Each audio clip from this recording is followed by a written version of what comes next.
Torrents of hate from Mephisto, and this combination executed perfectly at the end of the game. From Alarak, make it a quad kill set up by that EGC. Wow, did you see that mosh pit? 4-man mosh pit while on a conveyor belt. That was like a regular sushi line. Nubrack, core at 50%. Both cores are just absolutely melting. Which one's going to go down first?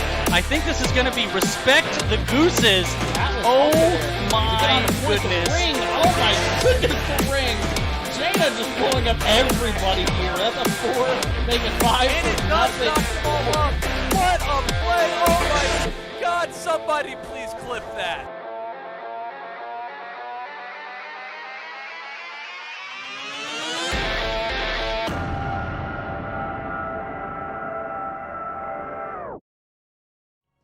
And welcome on in. We got another matchup here. Maybe you're coming over from the NGS Game of the Week. You just caught me over there with Slexia. Now I'm joined by my good friend StoiC. How you doing tonight? So good. Just came off of a great game. Feeling so hype. Did you guys win? I'm sure you won, right? We lost, but it was a great series. I had a ton of fun. I'm excited for more HOTS tonight. Yeah, so we got Heroic Division right now. Give Us 20 versus the Quarantine Qappas. I had the standings up. I got to pull them up again because I was over on that other map. But here we go. It is Give Us 20 entering tonight's match with 9 points in the standing. Map record of 6-6 with 3 dominations. Those are the 3 withdrawn teams here from the Heroic Division. And unfortunately for the Quarantine Qappas, they find themselves in last place. That's 10th place right now, with also 9 points in the standing. So they're actually deadlocked. Who am I lying? They have 3 dominations as well, coming over those teams that withdrew. So whoever wins tonight, gonna take a bit of a leap in the standings over the other. So if I'm understanding this right, both teams have yet to find their first series win in Season 9. Correct. Yeah, I've cast the Quarantine Qappas a couple times. I know there's a lot of Lupus fans out there, including myself. Love me some Lupus. Maybe he can get a win tonight. Excellent. We're gonna have a nail biter on our hands then, as these two teams claw each other to get that 9th place spot. My buddy Juan Pablo 64 in the house. I didn't even realize he played on this team. Used to hang around the RG server a bit. I know that guy. John Knight as well, playing here for Give Us 20. On the other side, BXA Jet in the house, former member of Broken Alliance. Lupus now joining our lobby as well. Also joined by their captain and leader, Dude Abides. J12321 also here. A lot of players you guys probably recognize at home. And I gotta say, someone you recognize at home, Hot Like Summer in the house, throwing out some hydrate requests at me. Appreciate you keeping me hydrated. Thank you. She's good at those channel points. Collect your medallions, just hang out and watch some HOTS. It's the easiest thing you can do with your evenings. Yeah, I think she was up for almost all of Weenus's birthday stream today. Oh my god. I tuned in earlier. If you guys haven't already, I mentioned it during the Game of the Week broadcast. Twitch.tv/MoistWeenus. Go say happy birthday to the kid. How old is he? Yeah, he's like 34, right? He's old. Say hi. Tell him you love him. We all love that guy. But let's focus here. Heroic Division. A big one tonight. I have our map bans. I should read them for you guys. Here we go. Quarantine Qappas, they banned out Sky Temple and Alterac Pass. And then Give Us 20 banned out Dragonshire and Towers of Doom. Our first map is Battlefield of Eternity, chosen by Quarantine Qappas. So our first team to ban is going to be our blue side tonight, Give Us 20. I was chatting with the players. I was not paying attention, Murda. I apologize. You'll have to totally fine. Pick up your own toss there. You know, it's just map bans, and I guess one thing to talk about, Battlefields of Eternity, a map where we're going to see a lot of fighting, a lot of racing. I totally closed out your webcam. I'm sorry. I was reading the map bans. Totally forgot your webcam was on. Whoops. But what are your thoughts on just Battlefield of Eternity in general? Battlefield of BOE, I have a lot of thoughts. I think this is possibly one of the most complex maps that allows for so many variations of play. On first glance, it seems pretty obvious, you know, like, oh, get the bottom and top spear thrower when you have a chance, get the bruiser at 220 right before the objective rolls. But in positioning and choosing when to aggress and when to defend on the immortal phase is some of the most nail-biting just who knows what's going to happen of all of Hot's team fighting. So it's a pleasure to watch in my mind, but always so stressful to play because you don't know where the objective's going to go. And, you know, you have a race comp or a rush comp, and, you know, but how do you balance, you know, if you plan to race, are they just going to rush you? Or it's just so much can happen here. So I love watching BOE matches. Number one racer on the map, is it now Raynor? Having Exterminator getting buffed within the past couple months, it does so much damage. Artanis, he recently got a rework, but I think Raynor in a better spot when dealing with the race. Heroes like Vala who've fallen out without having support Tassadar available. Greymane in a great spot, but you're not seeing him chosen as often as the Exterminator Raynor. Who do you think we're going to see these captains focus on during the draft? As a Raynor lover myself, I think that Raynor is an excellent pick here, who beats everyone else in the race pre-7. Li Ming with a Q build is not maybe the most optimal, but can do some serious Immortal race here. But I think these teams are going to probably look... Raynor is just... he's a great hero, but I think that Greymane provides more all-around utility. So I think that these teams will probably think to pick up the Greymane before the Raynor, but I hope they don't sleep, because Raynor is lots of teamfight damage, even if he chooses Exterminator at level 1. Well, I see my buddy Cubico over there in chat saying spicy V-neck. Are we wearing V-necks? Do I have a V-neck on? It's not me. Do you have a V-neck on? Mine's a little bit. It's like a U-neck, maybe. It's kind of like a Scoopy. It's getting hot. Oh, it's getting hot here in New York City, so I had to turn on the AC for the first time. It was like 88 degrees here today. I don't want to hear it from you. All right, I apologize. I helped move a bed, a mattress, a box spring, a frame, and a chair down a staircase, up a staircase. Yeah, I don't want to hear it out of you today. I apologize. I've sat here on my at my desk and done my work and played my hots, and I'm just sweaty because I'm a sweaty man. You sweaty bastard. At least you got a big hydrate jug there. I like that. Yeah, 3 liters. I'm like a water away from being done. Yeah, I'm like less than half on both of mine. So please help me out. Don't throw out the hydrate request out of control, because I'm going to run out of water. I need to keep it for the entire best of 3. We're still waiting on one player, though, so it might be a minute here. I'll take this time to recommend everyone at home, go pick yourselves up a 3-liter water bottle. It's a wonderful investment. Slexia says 109 degrees in Vegas today. Get out of town. Oof. Stop.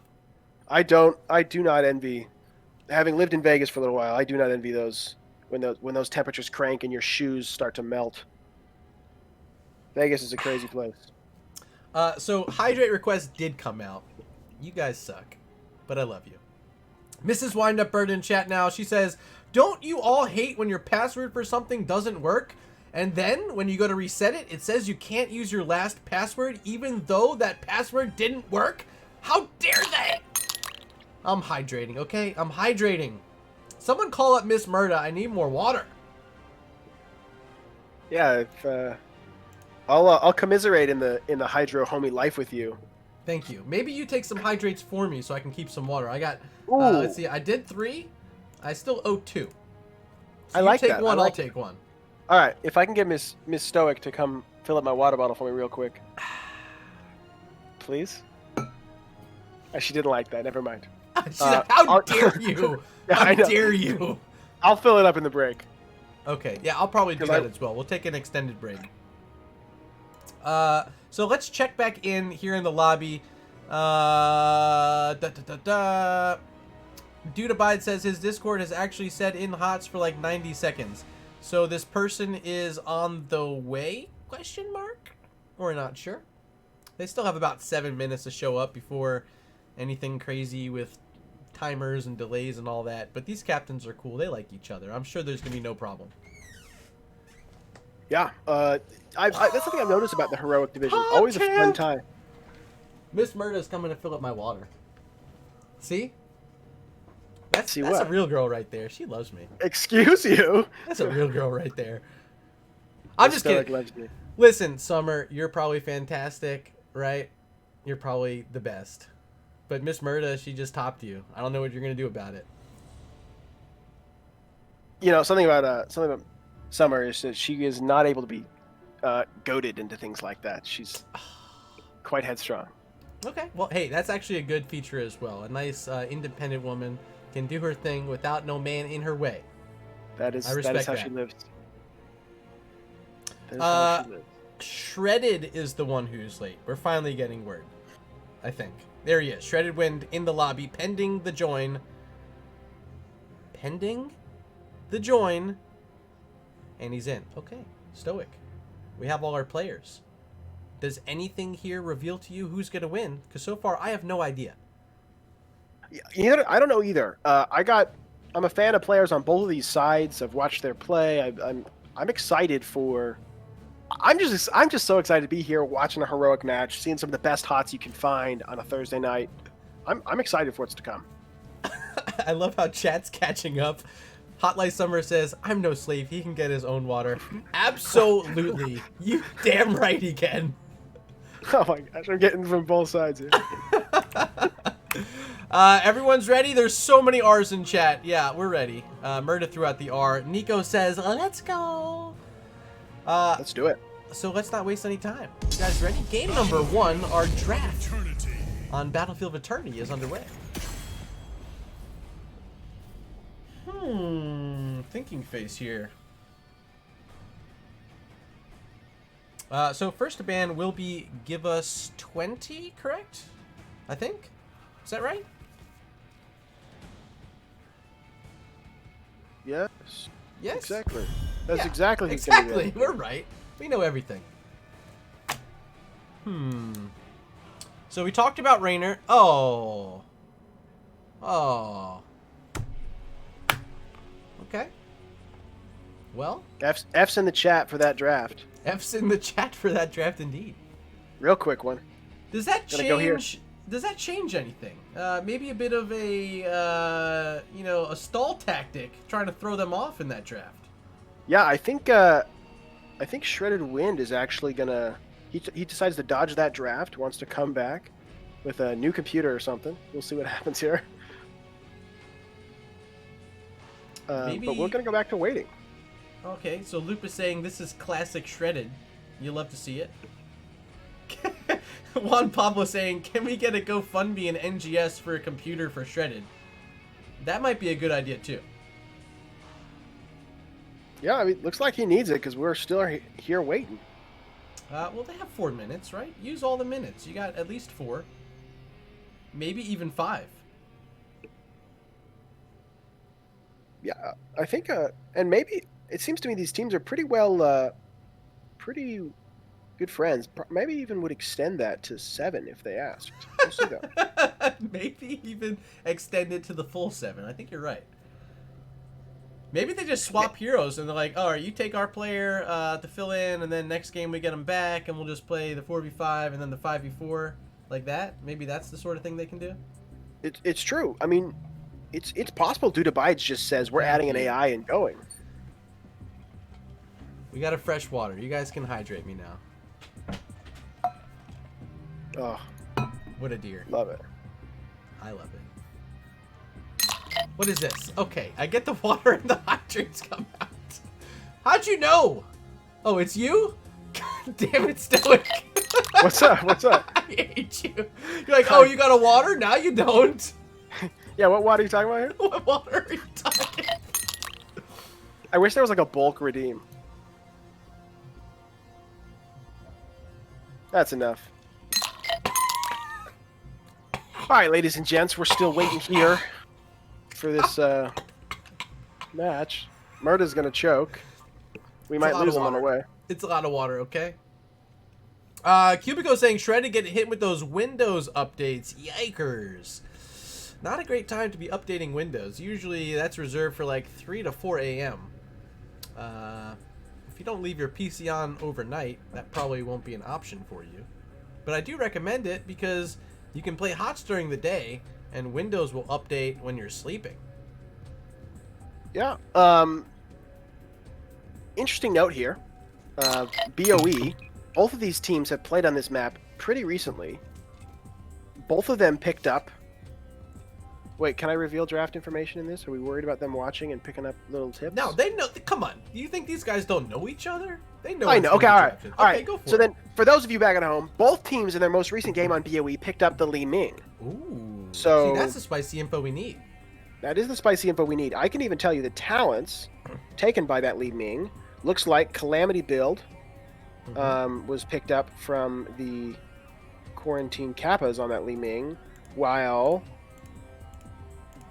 it was the Q build for Give Us 20. So both teams willing to play Li Ming as a race hero here, but doing it differently on both New sides. follower detected. Oh, and we got a new follow. That one from Uride V. Hopefully you enjoyed that Li Ming info from StoiC.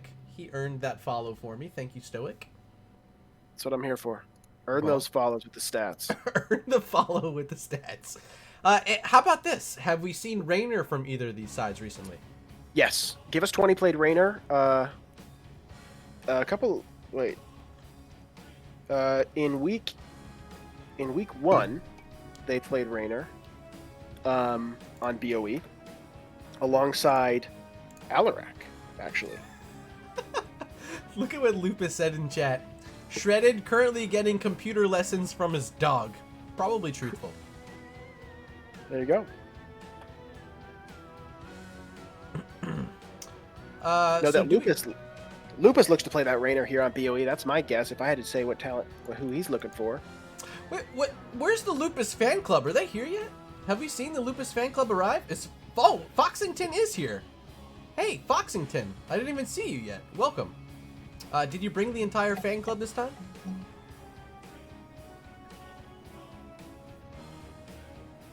Just to fill you in, StoiC, I've casted Quarantine Qappas a couple times this season.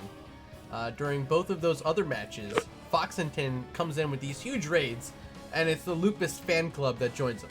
Or her. I love it. Foxington, he, she, I'm not sure. Joins them. How about that? All right, I won't assume anyone's gender here. I love it. Thank you for all the support, the viewership. And if you guys are all out there, go Lupus, right? If you're out there, go Lupus. If you're out Okay, here's something interesting as well. Give Us 20, in the 8 maps they've played BOE 4 times. So they've got a lot of practice in Season 9 on this map specifically. Quarantine Qappas has played it twice. We'll see if that comes into play. So that's interesting because I feel in the lower divisions we don't see as much Battlefield of Eternity, but it seems like the teams here in Heroic like to pick it, and I think the reason being is because it's a team fight map. You're going to be fighting a lot in that jungle area, and of course the objective still feels good even with the tower changes. Of course not maybe as good as it once was because you're still going to get pressured out by the towers, but it pushes hard and it can push effectively from ranged while the shield is still active. So you're going to get structural damage each and every time you win that Immortal, and it seems worth it to fight over. Yeah, you know what though? I'm looking here. It definitely, I think you're right. It definitely is. It's a scary map, but this is looking like we have a game against. Wait, I'm confused because I've got a game here with Quarantine Qappas against Deathwing's Hookah Lounge, who withdrew from the tournament. Oh, it looks like maybe they Quarantine Qappas- played before the withdraw. Yeah, I think that's what happened here. That Quarantine Qappa did play against Deathwing's Hookah Lounge, and got a W there. They did. Wait, is that the one I casted? That's probably the one I casted, and I'm just a complete ass. Yeah, look at this. It's in my book. On May 14th, they played Cursed Hollow and Infernal Shrines. There you go. Proof is in the pudding. I got all the bands right here. Wow. So there's where Quarantine Qappas has that going for them. They have defeated a team this season. Not that Give Us 20 has not defeated many teams in the past and can't do it again tonight. But something there to note. It is there to note. I am a horrible caster. If I could remember everything I did half a month ago, I'd be a very wealthy man. But my memory is horrible. If I didn't eat the same thing for lunch every single day during quarantine, I couldn't tell you what I'll have for lunch. What do you eat every day? Turkey sandwich? Every day. Oh, better than a turkey sandwich. There's your notes. I see them on stream now. Every day I eat a bowl of chicken and rice and hummus. Oh my Every day. god, that's like a protein power pack. And then I sit here and do my work on my computer. Oh, I love it. It's tasty Yeah. though. I was on the keto diet for a while, where it's just like a whole bunch of protein and that's about it. No carbs. That's really the only rule. No carbs, no sugar. Sugar is carbs. But yeah, since quarantine, not as easy to do. So, been cheating a bit. Today I had a little sub for lunch. It was good. And for dinner, the biggest plate of Chinese food you've ever seen in your life. Lo mein, fried rice, the sesame chicken. I had a little shrimp roll too. Oh, baby. Oh, it was so good. I got Chinese lo sounds mein still stupid. coming out of my ears. See it? See the lo mein there? Yeah, it's a little bit on those fancy headphones you got. Oh, the Sennheisers. You like that, eh? I'm a fan. They're effective. I like them. If anyone cares to know, feel free to DM me on Discord. I can point you in the right direction. We are officially past the death timer. I don't know what else you want to call it. Haven't heard complaints from the enemy side, so I think we're going to have this match tonight. I think they're cool with waiting. They understand what's going on. It's shredded, right? It's just a computer not loading up. So we are under a delay. We can continue to stall and talk about fun stuff. Or maybe chat. You guys have things you want to talk about. Foxington saying Chinese sounds so good right now. My lord. Yeah. This place I have in town. Well, first off, there's a few different Chinese restaurants in town. Most of them are horrible. Like, they're just not good. But there's one that is everything you could ever ask for. They cook everything perfectly. And I go to them every single time now. Love it. What are you giving me? They're playing this right now? They're playing a game? They're Can we literally cast this? playing Scribblio. It's a drawing game. I would be a little bit worried that who knows what can come up on stream. But they are currently playing another game as they wait here. Showing the friendly nature of the heroic division here as they just kind of throw it down and guess what. Play a guessing draw game. Wait, is this their lobby or... This is the lobby playing this. Okay, Playing hold this on. game. Do I have to enter my name? Let's see. Murda, play. I accidentally named myself Jeff. Oh, hi, Jeff. Oh, yeah, maybe I don't display this on stream, but yeah, maybe I'll drop the link for chat. They can have some fun. Here, chat, play some Scribblio. Only 12, so... And...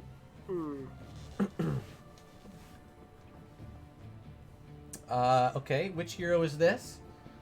I can't quite tell. Everyone's joining. Oh god. Shoulder pad, breastplate. It's shirt, t-shirt, t-shirt. Someone guess t-shirt. Chest Chest plate. plate. That's a pretty good drawing for chest plate. You at home can't see it, but as Pretty far as solid. drawing with your mouse goes, that is pretty solid. Well, Should we just effective comment? Should we just strategies. commentate? Should we just commentate this? I feel like we should, but I'm afraid they're gonna like draw a penis. Butt Club now choosing the next word. We see green lines coming off the top real fast. A nice long rectangle. Uh-oh, it's There's a dollar circle bill. in the middle. Dollar bill, It looks dollar like a bill, dollar money. bill to me. Oh, How do I take my vote? How do dollars I in the chat. Oh, we're getting some writing Money. in here. I don't know if this is allowed as we see 0 after 0 after 0. Juan Pablo has guessed the word, the first to do it. Dudabides has guessed million. Frizz million. Shredded PC has also guessed million. It's obviously not million or billion. Wealthy's not also the answer. We've got 11 million plus dollars. We got a bell. Notifications bell. Make sure you have it activated here on Twitch. Taco Bell. Minion Farman says cash money. John Knight 2 guesses Juan Pablo. Also not the correct answer. Juan Pablo, the only one who knows the right answer here. We're seeing also what looks to be a shopping cart with eyes inside, and the final word was lottery. Oh, I see. Yeah. Money was $11 million prize. Okay. That's not bad. Okay, yeah. A little bit off, but next up we got a 4-letter word coming out of Mason, starting with the black pencil. A good choice. Solid, easy to guess from. Also is drawing a large rectangle. We're seeing a theme here among these players. Obviously, they've practiced. As we're getting another rectangular shape. Oh, The rectangle meta really coming into play today, and now a cross? Is this a grave site? Rest in peace? John Knight with a quick guess here. How Juan does Pablo, one- Butt Club, and Brian all guessing this word.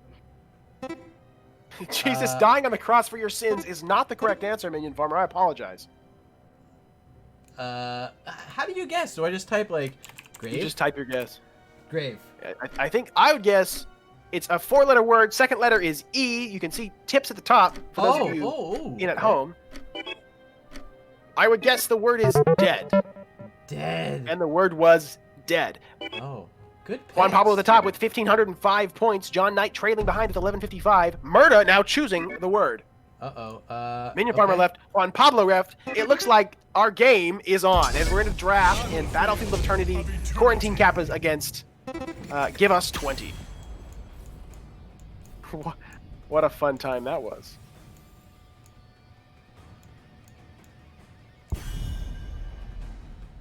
Commentating just makes everything feel so fun. Wait, should I go to the draft now? I was drawing.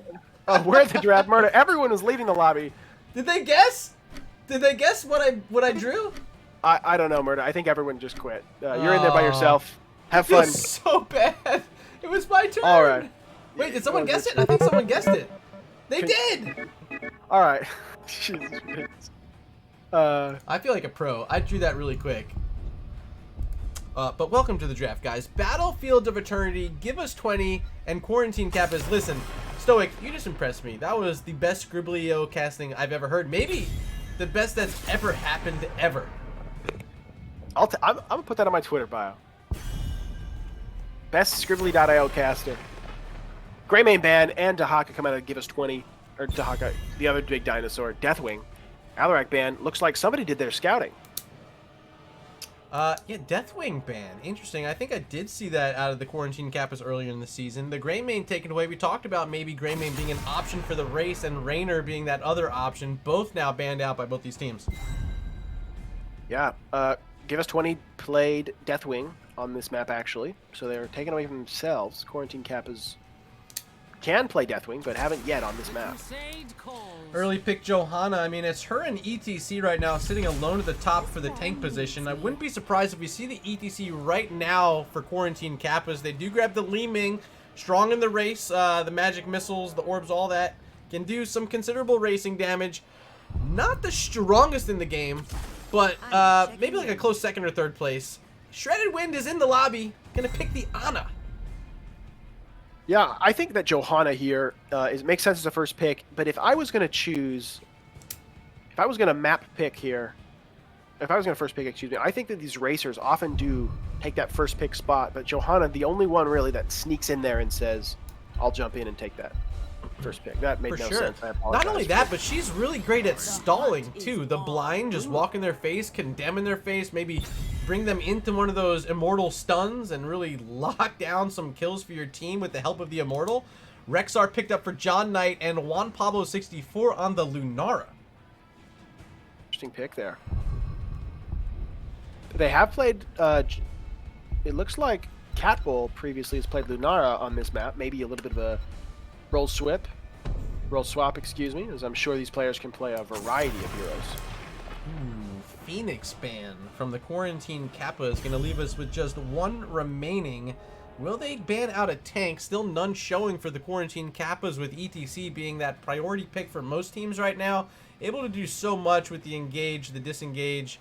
You know, I think the problem really with why he's so good, that face melt and the range extension that you can grab, it's so effective at shutting down so many different things, interrupting so many different abilities. And yeah, there's the ban. ETC taken out. Yeah, if that wasn't the ban, I would imagine that they would pick that. Dudabides would pick that up quite quickly. But I'm thinking a Malthael comes out here of our red team. They've played it before on this map. Pairs in nicely with Li Ming. And with the Ana. Nano boosted Malthael can do some scary things. Sure. Yeah, getting that first reset for Li Ming with last rights can definitely help out Jet. The race isn't bad either, but they go with Hanzo for Mr. Lupus, and there's some Murrow for Jay. Uh-oh, they need to watch out for the Abathur now. That would be crazy if it wasn't Abathur out of Dudabides, but, you know, anything's possible here in Heroic Division.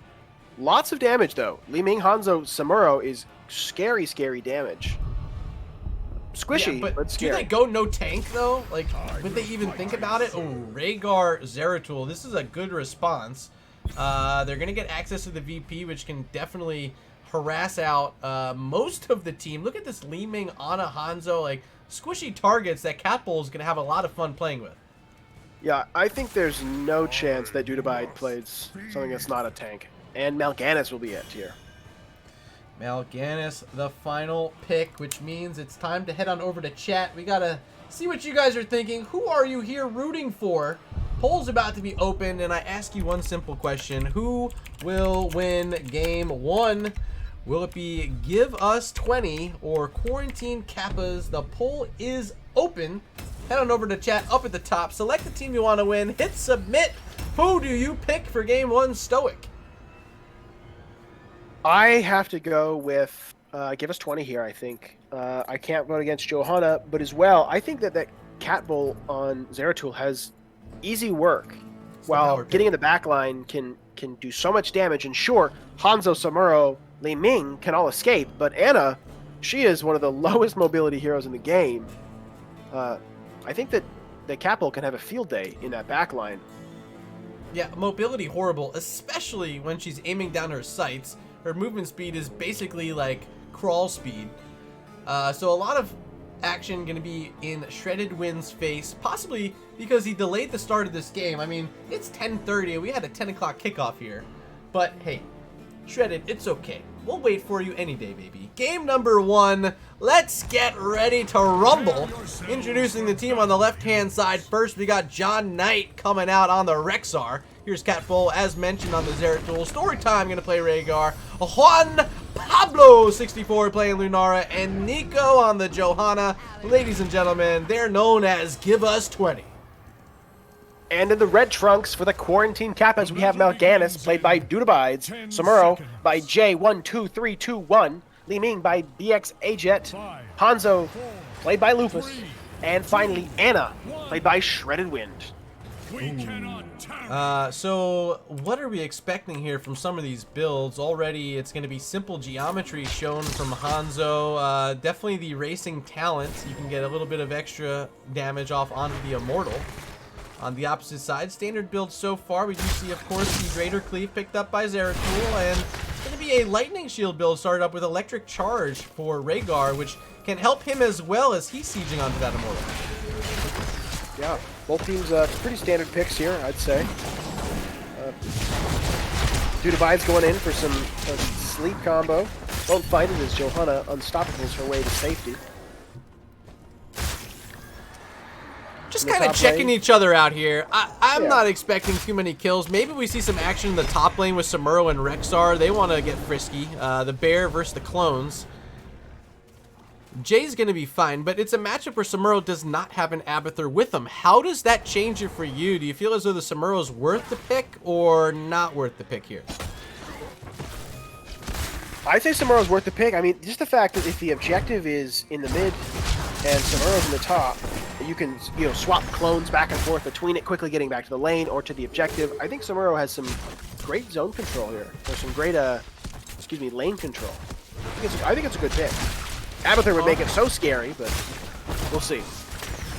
Well, bottom lane, Siege Camp started up as Dudabai is going to try to zone it. Johanna able to walk past with the Iron Skin. Backside Zeratul there. Lupus low and will become first blood of the game. Johanna about to fall, though, 200, and there's the first reset for Li Ming. Looking for more on top of Lunara. Not going to get it yet. Rhaegar in a weird spot, but should be fine. And that'll be it. Just one apiece for each of our teams. What do you think of that first fight, StoiC?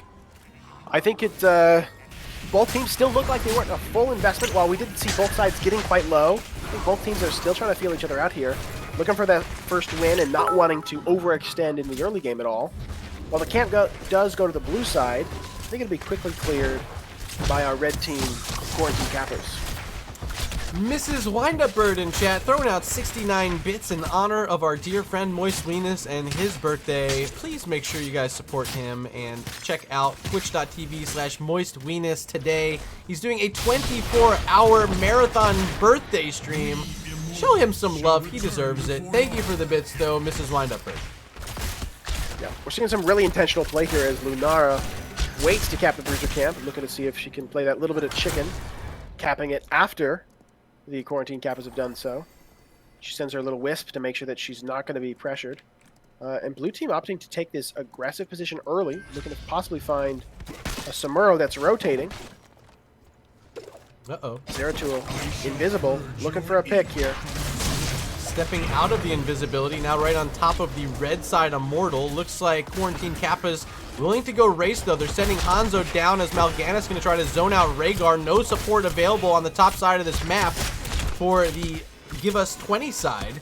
As Samuro's the one playing defense, I don't think he's going to need too much help. So much harass coming out from Jay right now. Yeah. We're seeing, as halftime goes, we're seeing the blue team has to go top to clear this bruiser camp, while the red team lets this bruiser camp push onto this wall. So Yeah, a little bit of a lot of value. Yeah, definitely a strategic choice there. We'll see if it pays off here. Well, the first Immortal will go over to the Quarantine Qappas, now finding damage onto Nico. Johanna falling below 30% health. Still in chase is Leeming and the clone, but it's Samuro, the one who falls, and the B steps coming out from Zeratul. You love to see it. Yeah, this was his job this game, is to find those kills, and he's already done it, and I believe that's his second already.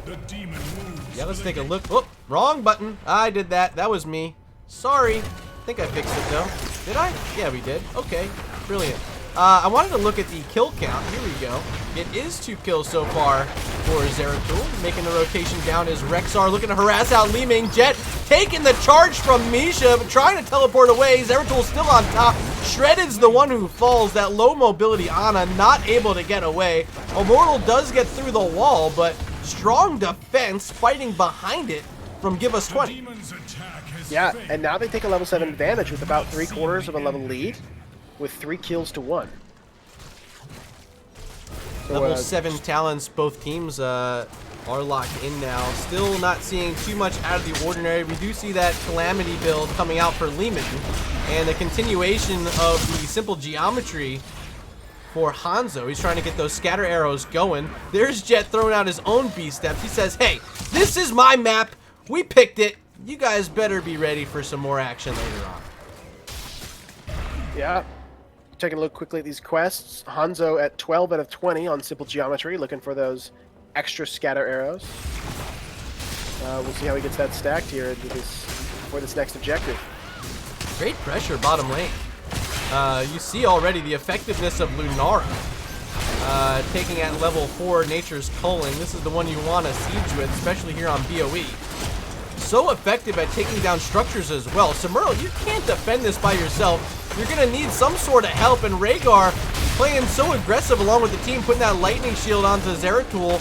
This fort's going to fall. A little bit more poison. There it goes. Yeah, Rexar having a better time in the top camp here with this, defending his top camp with Misha out there soaking up damage. As John Knight hides behind the wall, safe from harm. Big rotation coming as well. Johanna, Lunara, Rhaegar, Zeratul, they're all heading towards this top lane. Wisp going to help reveal some things going on during the rotations. Actually, just having to resend it out was Juan Pablo 64. Samuro going to hearth right in their face and actually getting revealed. Sent down to 20% health. Jay's got to be careful now. Yeah, that Singularity Spike doing a ton of damage there and slowing Jay, who now doesn't get to back like he wanted to. Race pretty strong though. Leeming and Hanzo comboing in for a ton of damage onto this enemy Immortal. They already won the first one, but now going to have to fight on the opposite side of the map. Both teams maybe pinging their bruiser camps. Let's see if Rhaegar and Lunara want to turn around and grab theirs. Yes, they will. Quarantine Qappas already about done with their own. Yeah, which allows them to, if they decide to quickly aggress. Quickly go on the aggressive, as Give Us 20 though has 10, so it'll cause a moment's pause. They're going to have to wait for level 10 now. Samuro in that top lane, trying to push forward a bruiser camp, but here comes Johanna on the point. Mal'Ganis has been found. Damage coming out, sending him to 50%. Going to walk back in with a Night Rush. Sleeping on the Johanna. She doesn't have Iron Skin right now. Going to walk towards that enemy Immortal. And with the level 10 talents, that's all they need. Give Us 20 going to walk away with the second objective of the game. Yep. I'd like to see them quickly go top, clear out this bruiser camp, as red team clears the bruisers from the bottom. So structure advantage for Give Us 20, but nothing too major here. Well, let's talk about the pick from Zeratul. Might have been Arazim chosen by Cat Bull. You already saw it being deployed there, the double cleave onto the minion waves, helping save that top lane fort. But do you feel they lose anything not having the Void Prison in this matchup? They don't necessarily have a Wombo behind it, so I don't think I hate it. Yeah, no, I think definitely if you can play piano, pick up that Knight of the Nerazim and see what you can make happen. I think Qappas what we're gonna do here, as Mal'Ganis is interrupted. Carrion Swarm does not go off, and Mal'Ganis will fall to Zeratul. That's going to be the second fort of the game. All the while, down in the bottom lane, Samuro pushing in for the Quarantine Qappas. This Immortal approaching their keep wall, but very low on health. Luke is taking a chunk there from Zeratul, but I believe as though the big angel will fall. There it goes. Now having to make the retreat. Give us 20, walking away ahead in structures at our 8, almost 9-minute mark. True, Samuro, though, during that objective was able to find the fort bottom, and with top being so low, it could very easily become a 2-keep to 2-keep game. Samuro going to continue harassing, throwing clones in all the bushes, making sure they see all the rotations coming out. No camps available except the bottom lane siege camp. I'd expect some heroes going to be fighting over that next. A little bit ahead, though, on XP, about a half level currently for Give Us 20. They can work on those level 13s and take an advantageous fight. So it's a good opportunity now for Quarantine Qappas to maybe play while they're on even talents, and that's exactly what they're willing to do on this camp. Yep, Johanna finding a big flashlight on the back of the wave. Just get vision on everybody. Zeratul walks in here, not afraid of Dudabides, as he goes for a sleep on one. We follow up with Fell Claws, but Cat-Hole is able to blink away. Samuro made that rotation down, giving numbers for QQ in the bottom lane, allows them to walk back in onto that siege camp, pick it up. But right now it's Rexar all alone up top. He's pushing in, getting that XP, and helping set up some catapults in this top lane, which will be pressuring onto that keep wall. So someone might have to go back for the Quarantine Qappas during this objective phase, which might not be what they want to do here, StoiC. Yeah, definitely not, as they need to make sure that they secure this objective, or else this would end up going bottom, and it would be a tough defense for QQ. Well, easy race sides for both of our teams, but there's only one team racing. A little slow to the party there was Give Us 20. They're going to lose out on yet another halftime, but they were able to come back during the last one, down by a similar number during objective number 2. But after the Bruiser Camp pickups there, it really just turned in their favor. Give Us 20 looked good after it. They had the talent here, and they have the talent here now as well. Yeah, defensive spawning. Looks like Give Us 20 wants to make a move on this Immortal, but Dragons are going to come out and hit Lunar at the end of her Leaping Strike. What? Still leaping too, gets the Ancestral, want Pablo alive, and Shredded Wind is down. Bye-bye, Ana. Bye-bye, Samuro, as well as Catbull, able to walk around on the flank side, picking up the kill on a running away Samuro. Now it's Mal'Ganis in trouble. Can he pop Carrion Swarm? Already used. Already used. Yikers. Yeah. And so the blue team is going to take this objective handily with 11,111.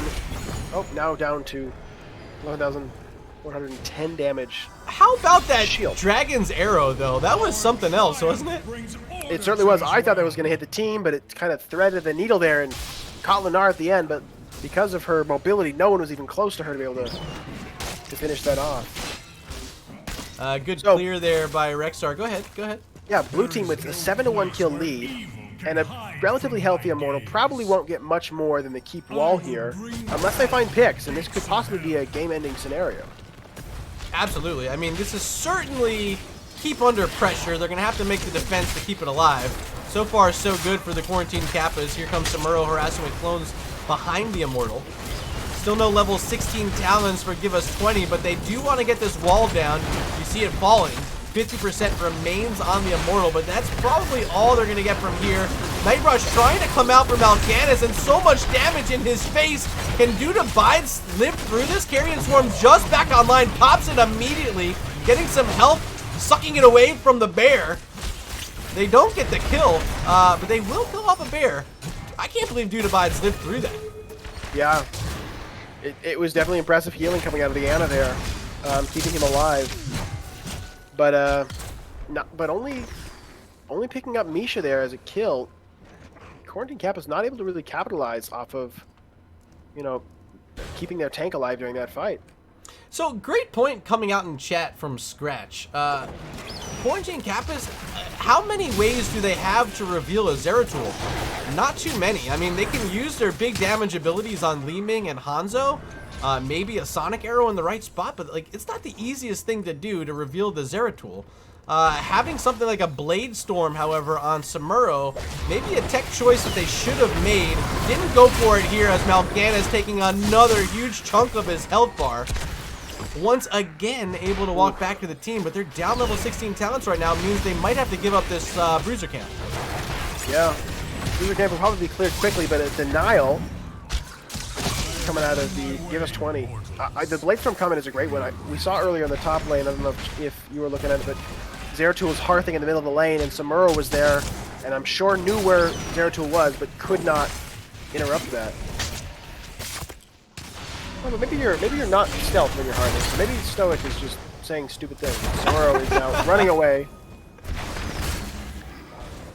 Well, Jay able to survive that one. 3 seconds from our next Immortal phase, but still no level 16 talents for the Quarantine Qappas. We're watching the race, but this time, with all 5 heroes on it, it's gotta definitely favor the side of Give Us 20. They push halftime first, up by about, we'll call it 3,000 hit points. Yep, the race investment definitely paying off here. 16's clicking in. Should be, yes it is. Piercing arrows grabbed by Hanzo. His build's online, fully stacked on simple geometry as well. Throwing some of those in, and a lot of sleeps coming out from Dude Abides. There's the Carrion Swarm, but the Ancestral heal on time, and the Dragon's Arrow gonna split the team against StoiC. Yeah, Knight escaping with 400 health as Lunara finds the Samuro who will fall. Again, we're gonna see Give Us 20 be able to take this objective. So bottom lane being a bit more damaged. This Immortal will be going up to the top lane. Everyone else can be able to get away from this fight. Lupus, yeah, we love you, baby. You gotta hit these Dragon's Arrows if Quarantine Qappas are gonna have any chance at coming back in this game. 17 seconds till Samuro's back on the map. We see a party bush set up. I'm not expecting anyone from QQ to walk that way. Maybe they were. They're gonna leave the bush. Yeah, so from here, StoiC, how do you come back, right? You're probably about to lose a keep. Do you just go for this fight behind the Immortal and try to take it from there? I think I think you gotta just use the keep wall and try and just poke this down and hope to take an odd fight. I think they have to play defensively here. They can't take so much damage. They need to make sure their health bars are full when this Immortal falls, so they can then turn on the blue team if they stay too long. Desperate pings onto the keep. It's going to survive. Here comes Dude Abides with the Night Rush, looking to find anyone. Won't get it. It's just Misha Bear nearby, and she's going to be just fine back to her master. Big save there, keeping that keep alive. But now, while it is pre-20, I think that they need to... man, they could take this camp bottom, look for a fight there, but Zeratul's just hanging out in the back. Dun it. Yeah, he's sharking for a kill here. That's a clone. Uh-oh, I'm lagging. Hello? I'm still here. We're good. Sorry about that. Yeah, I think red team needs to make a decision and get some pressure. They got 2 catapults in the bottom lane. Wouldn't be bad to push those into this bottom keep wall. Uh-oh. Samuro found on the top lane will fall.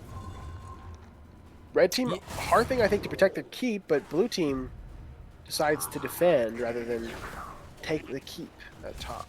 Yeah, interesting to send everyone back. I guess they didn't have full vision on where the Li Ming was. Was it the Hanzo also missing as well?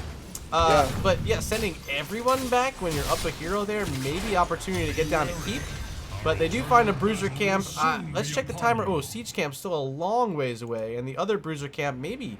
Just maybe they make a fight over this. 8 seconds until the Quarantine Qappas Bruiser Camp is going to spawn.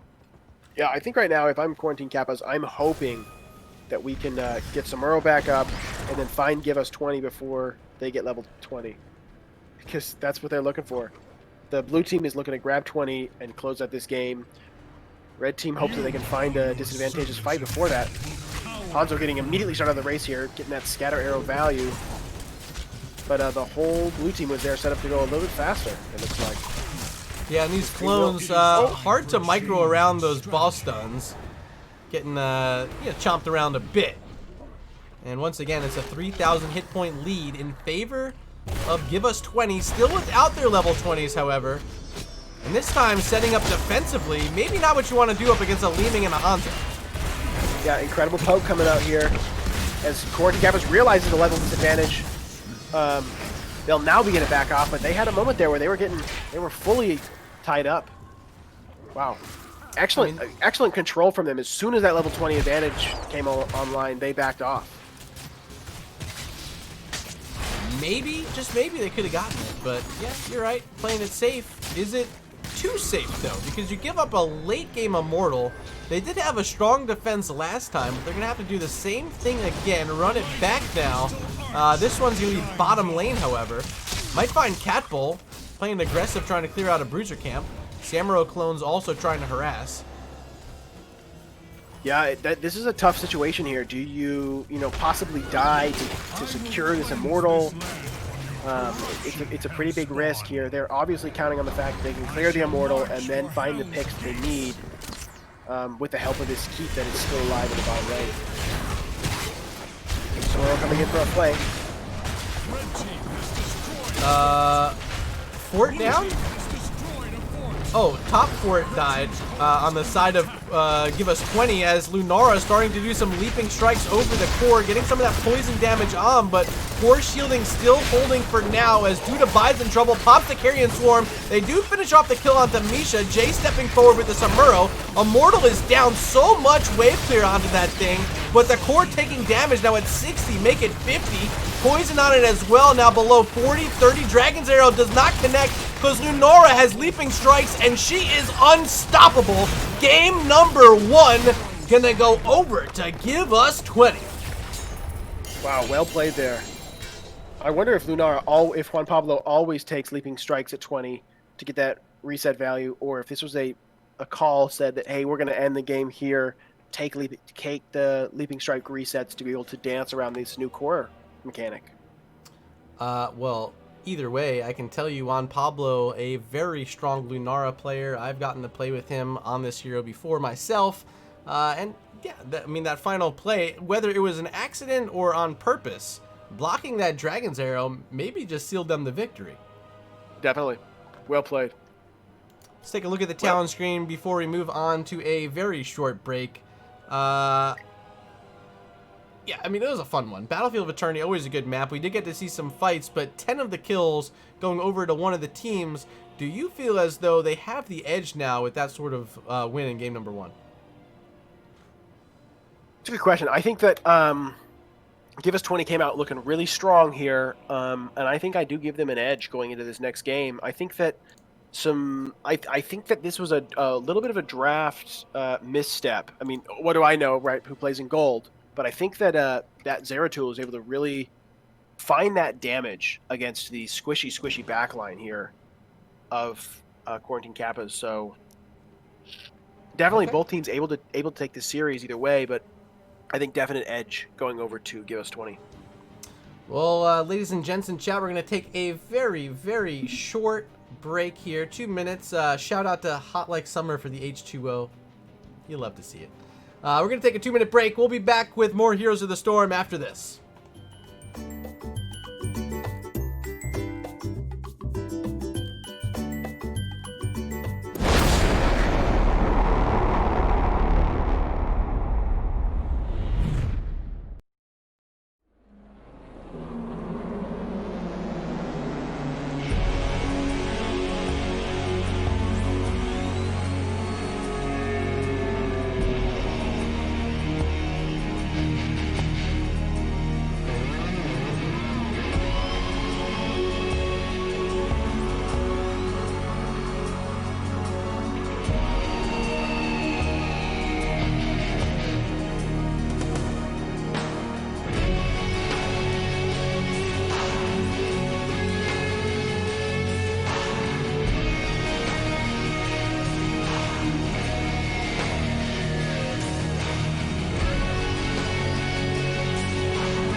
welcome back. Game 1, definitely strong map for Give Us 20. StoiC, thoughts after you saw what took place on Battlefield? I think that Give Us 20 had a strong draft. I think they countered well Quarantine Qappas, who drafted a lot of tools to use on this map. But I think that Give Us 20 had that zero tool ace in the hole there to really put the pressure on the red team. Yeah, I felt as though Cat Bull really did make the difference. Might have the Nerazim helping pick up some kills for them. They took out the Samuro numerous times, and I talked about maybe Samuro, in the absence of the Abathur, could be not what they needed. Shade swap. Shade Yeah. swap. Yeah, I think also interesting. Samuro there on the smaller map with only the 2 lanes was able to be countered. Couldn't find the value against the Rexar, and then couldn't find those kills. So Samuro was kind of. I mean, I think that Give Us 20 did a great job of rendering the Samuro ineffective, which was well played by them. Appreciate the shade swap. Summer, thank you for getting my boy some water. I know he said thank you. I gotta say thank you too. I gave you a hard time. I apologize. And that looks like some tasty water. That's a big old jug. How many ounces you got in there? 64? I don't know how many how many ounces in 3 liters. How many? Alexa, how many ounces are in 3 liters? 101. Is about 101 fluid ounces. 101 fluid ounces. She's smart. Yeah. That is a very smart robot you have there. I think everyone's ready. I threw out the R. We got the R from Give Us 20 and the R as well from the Quarantine Qappas. Game number 2, another Diablo map. It's Infernal Shrines. Alrighty, this is the NGS map, so if you're tuning in, you're probably going to play on this map quite a few times this season. Let's see if we can find any pro-level strats here in Heroic. Game 2 of Give Us 20 versus the Quarantine Qappas. What do you switch here? The ban on Alarak, Raynor, Phoenix? Do you just target out more damage if you're the Quarantine Qappas, or do you consider just maybe banning out some supports here? Try to choke out. Who was playing support? It was... Did they have a sub?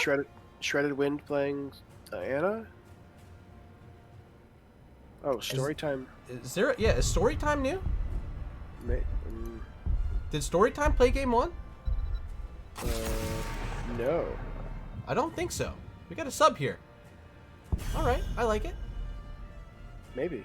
Well, I guess match history's off, so I have no idea, actually. I have no idea. Oh, man. Oh. Maybe you oh, guys man. at home know. Let us know in chat. Is Storytime subbing in? Question mark? I think the answer is yes. Kerrigan banned out. Strong here on Infernal Shrine. Or, excuse me, yeah, Infernal Shrines. Yeah, that's the map. Okay, yeah. She can jump around in the pit. Alarak was the ban again from Quarantine Qappas, so it seems as though they're not going to switch up their draft strategy. Still trying to target out some of these heroes. Assassin heroes, more specifically. Yeah, they're definitely giving that respect band to Cat Bull there. Wanted to make sure that he doesn't get that spicy Alarak that he can play so well. Raybar ban? Yeah, that's probably what I was thinking about. Take out some of the supports, choke them out, and find yourselves a Zool. Jay not going to be playing the Samuro this time. I like the choice here. Yeah, I think Zool's a strong pick. It's got the Shrine Clear, it's got the wave pressure. I think Zool's an excellent in the team fight. Zool's an excellent pick. But they find the Johanna and a Raynor, so Raynor's going to be safe without too much blinding. I'm not expecting a 38% win rate Cassia to be chosen in NGS Heroic Division. So what other options do you have to blind this Raynor? Artanis? Maybe? I mean, he's not quite as bad as Cassia, but I'm still not feeling as though he's pick-worthy here in the Heroic Division. Mephisto, however, now that's a hero, and I did see this come out from the Quarantine Qappas earlier in the season. I'm excited to see Mephisto for Lupus here. Yeah, I think Mephisto's a good call. I think the Raynor, I don't know how you counter Raynor. I think the Blinds is a good one. He hates that, but I don't think Artanis is, unless they pick another auto attacker, I don't think Artanis is worth picking up here. not bringing the same kind of utility to team fight that other heroes would.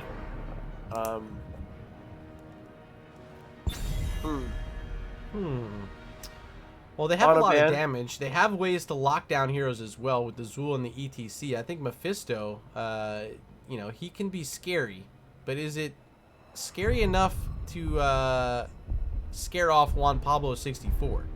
That's the question. It didn't look too scared in game 1 playing the Lunara. It was hopping around, hip-hopping around, actually. And I think Raynor may be a better pick for him. Yeah, I think Raynor's able to make a ton of plays. I think Raynor is such an underrated hero. It's hard to say because he's just so average, but can be played so well.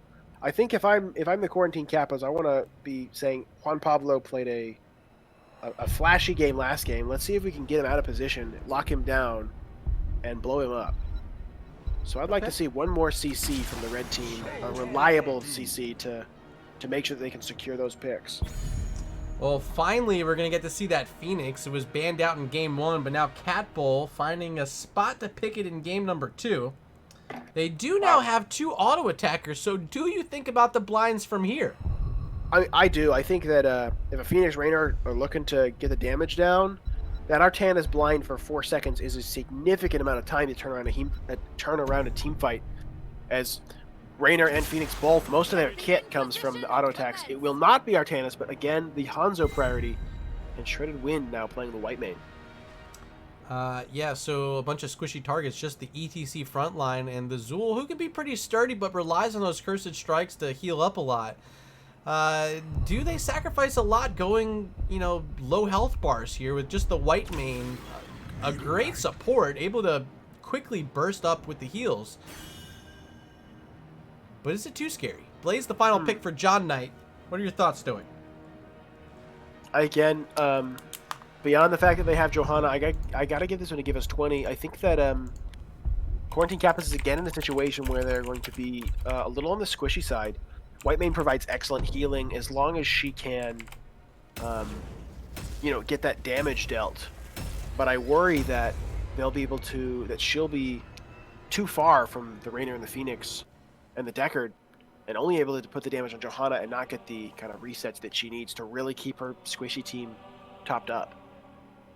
I agree, but we also got to ask chat. Poll is open right now. You guys were out in full force voting for the Quarantine Qappas in game 1. I believe it was 67% of the vote going over to them. Time to vote again for game number 2. Who's going to win it as we load on into the Infernal Shrines?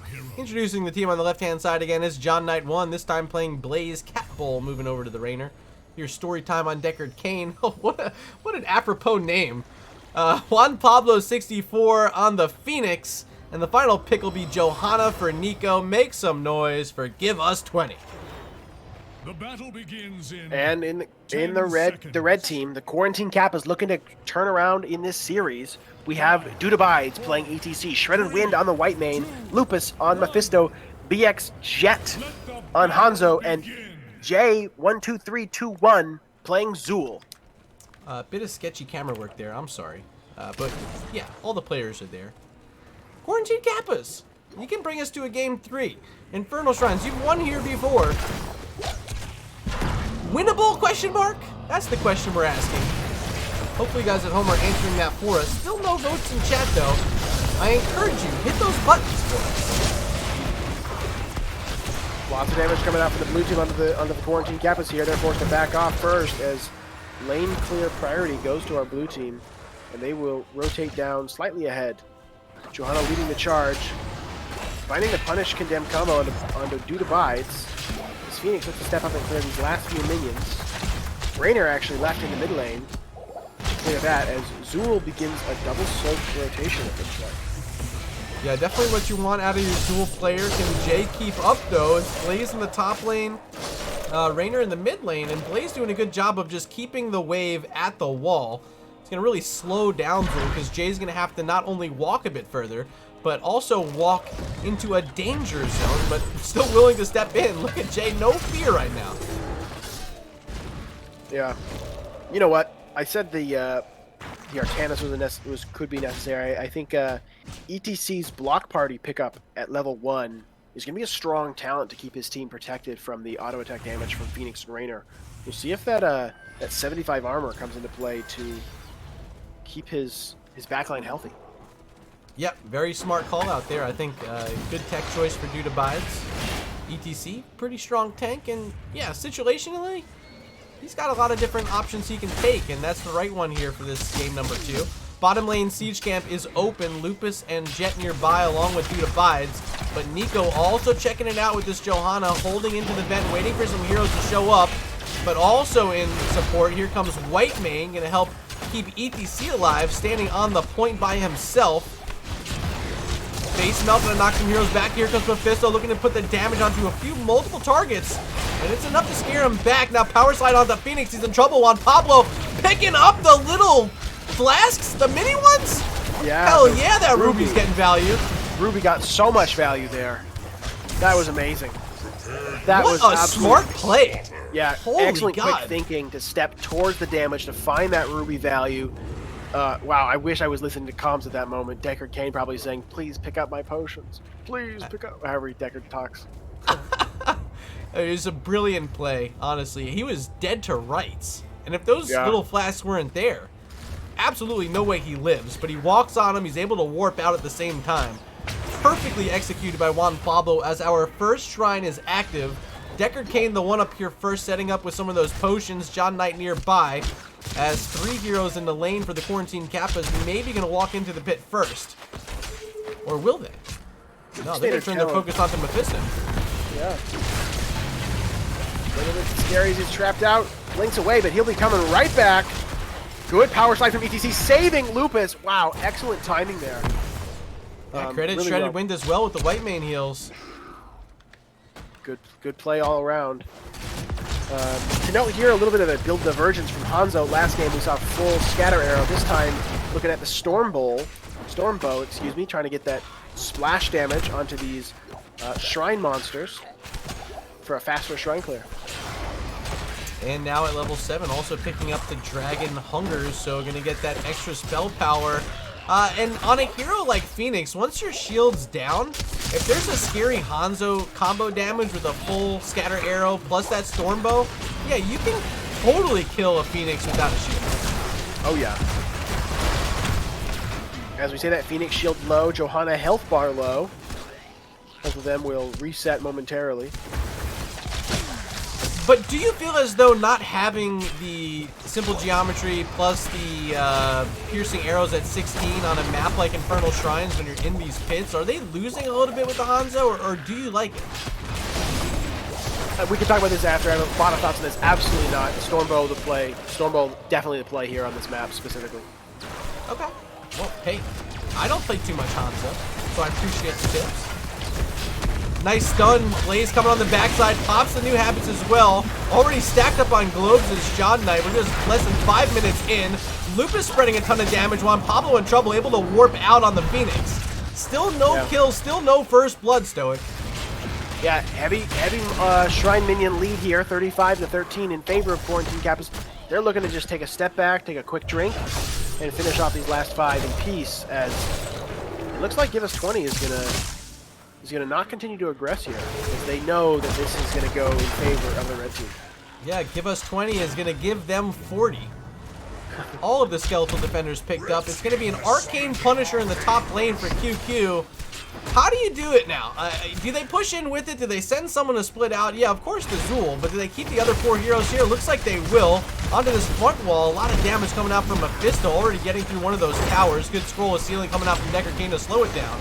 But the wall's gone, the towers are gone. And that's likely all they wanted here in this fight, as Lupus looks for a little bit of extra free damage. But the Punisher not really leaping on the target they wanted. That's all they're going to get. Still no first blood here on Infernal Shrines. Yeah, no level 10s either, as the red team will be able to escape. Lupus getting in some final damage, looking at that low shield Phoenix. It looks like this skirmish will end unceremoniously. Hanzo finished with that Stormbow quest, looking at quite a bit of extra damage and range. Oh, possible invade, as Dude Abides is on the other side of Johanna. Johanna forced to back off. Level 10s for both team. Barely missing deck. Yeah. John Knight rotates up. This is now a 5v5. But it looks like Quarantine Qappas will back off and So I had up the XP soaking totals, and Blaze doing such a good job up against this enemy Zool, just about matched in XP. It allows us to see level 10s come in at almost the same time. Slightly ahead though in XP is QQ. They're able to walk in, steal away a siege camp. Nice heads up play here, knowing where a few of their enemy opponents were. They were grabbing the bruiser camp top, so that gave them opportunity to invade the siege camp. Now might look at the siege camp in the bottom lane as well. There goes ETC. Avoiding some vision reveal is Lupus and Jet. They're going to join in to help take this down. Good rotations here, and Zool, he should be able to clear up that bruiser camp up top just fine. Yeah. If anyone noticed this, that the Hanzo gave, through his Stormbow and his Sonic Arrow at the well in the mid lane, which allowed the Spear Throwers to shoot over the wall into the Fog of War, almost taking out that well there. Excellent play. Something to know at home, that if you can give your Spear Throwers vision of that, they can get some free damage without getting pressured. Yeah, I think that's a great point to make for all of our players who maybe don't play in Heroic Division, don't see that sort of play come out too often. But it's something you see almost every single time here in this division. And I think it's something that our viewers can take home, implement it into your game next time you're here on Infernal Shrines, and see your team get that extra value. Just taking out that fountain definitely can make the difference in the fight later on. Here comes Dudabies, maybe looking for a mosh pit. No, not going to pull it out that time because they didn't have the Johanna in the right spot. She's really the one they're going to rely on to interrupt those mosh pits, so I think a good decision from Dudabies to hold it back there. Yeah, definitely. In a lower division, you might have seen that just solo mosh, but without the follow-up, not so hot. As hot as Blaze, putting the fire on Dudabies, who will back out through that little corridor. Bruiser camp open. Yeah, there goes Zool looking at it. J12321. Gonna need a little bit of help perhaps. Here comes Mephisto. And looking at our next shrine, it's gonna be in the mid lane. This one, a Frozen Punisher up next.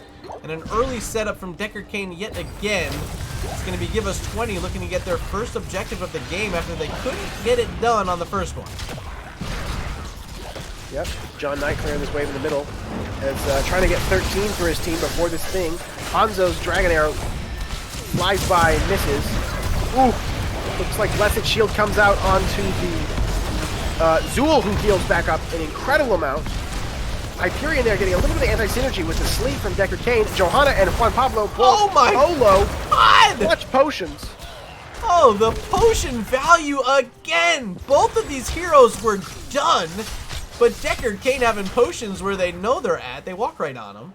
Phoenix lives, Johanna lives, they even have the fountain back here. They're going to tap and try to re-engage this, but already 24 skeletal defenders picked up by Quarantine Qappas. They're well on their way towards getting their second objective in a row, just 7 more needed until they get this Frozen Punisher for the mid lane. And that Bruiser Camp Zool picked up takes the top fort. This game looking very strong for Quarantine Qappas here. No kills, but now with structure advantage, and it looks like they're going to cap this second objective. Yeah, 10 minutes in, no kills for either side. An interesting game for sure. Usually by now we've seen at least 5 kills. Oh yeah. These teams playing some excellent Heroes of the Storm. Definitely something to emulate. Frozen Punisher here, the most valuable, arguably, as it disables this fort. Dragon Arrow comes out and will miss again by just a hair. Excellent dodge from the blue team. Blessed Shield combo comes down, ETC power slides through. Phoenix shoots out his Purification Salvo. Decker Kane sleeps him. The bunker at a clutch time here. Lupus looking for that Currents of Hate. And he lands it! Can Johanna fall here? Yes, she will. It's a double kill. Both the frontliners are down. Catbull trying to escape on the Rainer will make it out. Mid-fort falls, and this is because it's the strongest Punisher in the set. Yeah, you can't shoot any tower shots because the Frozen Punisher is going to lock down all your structures. You see, once again, power slide onto Phoenix this time, getting the heals he needs. Oh my, Juan Pablo! Hello? Phoenix won't die! Wow. Story time. No matter how this game goes, we will tell the story of this Decker Kane in map 2. My lord. Yeah, stay a while and listen. That came out during the fight. And I thought at that moment, Decker Kane was going to fall because I don't think he had everyone caught. Lupus was the one still sitting outside of it on this Mephisto. But Decker Kane survived. It was Blaze and Johanna, the first 2 kills of the game for Quarantine Qappas. First 2 games overall, actually. Or kills overall. And that's if you're Quarantine Qappas, that's the motivation you need to go out and win this map. Yeah, it's nice getting the first 2 objectives, but when you didn't get kills, did it really feel like you're winning? Yeah. Now definitely. it does. Now, this game has just completely changed phases. Red team destroys their 3rd fort, now up 3 structures and 2 levels and a talent tier as well.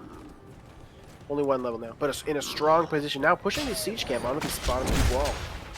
Yeah, and Zool just, you know, he's like a pig playing in the mud right now. He's like, all right, you guys go have fun bottom lane. I'll just keep doing my thing around mid. This time might be in trouble, but Dragon's Arrow finally connecting. Lucas now walking in with that Durance of Hate. Follow-up gets it with the Lightning Nova. Phoenix falls finally as the Poison Nova comes out in response from Jay, pushing back a few more heroes. Still no deaths on the side of Quarantine Qappas. Who do you credit other than Shredded Wind playing this white main? So many times these targets are low, but Divine Reckoning getting value as Lupus looks for more kills. It's the old man falling pretty low, but that's going to be it. I don't think they're going to press it any further. No, they also have the value bottom with Zool, who's now cleared the bottom wall, and the 3 spear throwers are still there, getting value. They're just going to try and hold them, stall it here, as they have lanes pushing onto keeps in middle and in bottom. Yeah, you see that rapid harvest at level 13, which allows him to just swipe, swipe, swipe, infinity swipes for Zool. This mid keep under pressure now at 50% health. Dudabide's going to get what he can and power slide his way on out. Face melt as well as the blade's going to whiff on that jet propulsion. He just threatened back, but I think a lot of this, look at the block party getting value. ETC like barely taking damage from anything right now. Yeah, and his team, I mean, that armor goes to his team as well. Excellent plays there. As we have a little bit of a lull in the action before this next objective, I want to note that both of these teams playing an excellent game in the micro and the macro, but specifically in making the kinds of plays that would secure kills if the other team didn't play things perfectly. I mean, we're looking at Dudabides finding these clutch power slides, and if it wasn't for Deckard's amazing play, would be finding kills. So we're seeing high-level play, even though we've only seen 3 kills. Good face melt that time again. Dudabides leading the charge on the ETC, finding some targets in the vent, making sure no one's getting picked off before this objective. Oh my god, this Hanzo damage is nuts too. Look at the Stormbow just chunking out about 30% health bars on both Blaze and Johanna. Gonna give them position in the shrine. Zool is here, and he's ready to start swiping. Yeah, also, take a look at this minimap real quick. Red is coming closer and closer to blue every second, and this objective goes on. Catapults in each lane now. Yeah, Bruiser camp top, Siege camp mid. Here comes the fight from Johanna, looking to start it off. Still hasn't ripped that Blessed Shield, as it's a nice lead. Oh, whoa, 2-man stun. There's a Durance of Hate follow-up. Catbull falling pretty low on the backside. It's a triple kill. Whitemane credited with 3 of them. But what a lead off from Jet that time on the Hanzo. They pick up a Mortar Punisher. These waves are still pushing. And this might be game right here. 30 seconds till heroes are back up. There goes Dudabides and Lupus. Right down this mid lane. They're going to have to finish this fort, or keep rather, finally down. Now the core is exposed. Some frozen circles. Can they close it out, StoiC? I think this is for sure game with 3 spear throwers, the catapult, a Punisher, and 2 more catapults on the way. This is game number 2, tying our series, going in favor of the Quarantine Qappas. What a map. 7-0, perfect game for QQ. I don't think you can play that any better. All their structure is still standing. Who do you credit as the most valuable pick? Maybe you're right with the block party at level 1 for ETC, but I loved what I saw out of Shredded Wind that time on the white main. Was even able to pick up the 3 kills at the end just to kind of add some insult to injury. Outstanding work all around by the Quarantine Qappas. Yeah, I don't know if I can choose an individual MVP. I think every single person played a integral part of this well-oiled, just beautiful machine here of putting on a clinic, honestly, of how you play Infernal Shrines, taking every objective, taking every team fight, maximizing value in so many places. I mean, MVP goes to Quarantine Qappas. For sure. Well done. Here's your talent screen if you want to take a peek. We're going to be moving on to our final break of the night. A game number 3, something we haven't had, and I think it's been like 10 consecutive matches I've casted without a game number 3. So I'm excited. Hopefully you guys are as well at home. Give us about 2 minutes to help set up this third and final map of the night, and a quick word from our sponsors on the way out.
Welcome back, chat. My boy here, StoiC, is very excited to talk about that game 2 that we just saw. You want to reveal some of the stats you just saw? Yeah, so looking at this stat screen, if you notice, 7 kills for the red team, and every single hero has either 7 takedowns or some math that adds up with kills plus takedowns equals 7, showing 100% kill participation from every single member of the team. And I think that just says a lot to their plan and their communication, that there was, at every time that they were finding a pick, that they were playing together as 5 to make that happen. One thought of mine is when Quarantine Qappas near the end there was pushing down that bottom 4 and Zool was going to get ganked, but with Dragon Arrow and the ETC response, it ended up being a gank turned into 3 kills onto Give Us 20. So excellent. Yeah. I mean, both of these first 2 games have been absolutely just amazing play from both of these sides. I'm excited of all the series to go to game 3. What a great one that this one is. Well, we got NGS map number 1 for game 2, Infernal Shrines, the most popular map in NGS.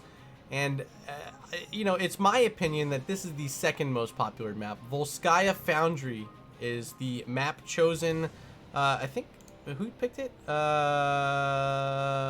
Okay, yeah, Quarantine Qappas. They picked Volskaya Foundry. Yeah, you're right. Infernal Shrines, the top map. Volskaya, number 2. Battlefield of Eternity, number 3. Oh, so if you had to watch, if you had to watch a series to kind of get the leg up onto the right way to play the top maps, I mean, this is the series to watch. Volskaya Foundry. Who do you give an edge to with the heroes we've seen thus far? I mean, I'd have to believe after seeing the way that Quarantine Qappas were able to fight over those objectives in those tight corridors, and the way they excelled with the Mephisto and all the combo damage coming out from the Hanzo and all that. Do you feel as though that collection of heroes is going to perform better than the collection of heroes we've seen from Give Us 20 tonight on this map? I think that if the Quarantine Qappas come out with the exact same draft, I think they could see similar results. I think that they could see that team would work here almost as well. There could be some small adjustments in talents, or maybe 1 or 2 heroes swapped to change, but the same kind of draft coming out of Quarantine Kappas could definitely take game 3. So I think Zool needs to be considered as a ban. It was pretty good game number 2. It's what gave them the edge in the XP, which gave them the edge on the rest of the map. The pressure that was mounting during that final objective. Like, even if they didn't get those kills, I mean, the keeps were probably going to fall either way because no one was able to go back in respect to clear those out, right? And that's all because of Zool and what he's able to do with the lane push. All their structures live. He gets 23,000 experience in the game. That's a recipe for success. So I think you got to think about the Zool ban here. Do they stick with the Deathwing ban? They've used it twice now. Is Deathwing really a threat?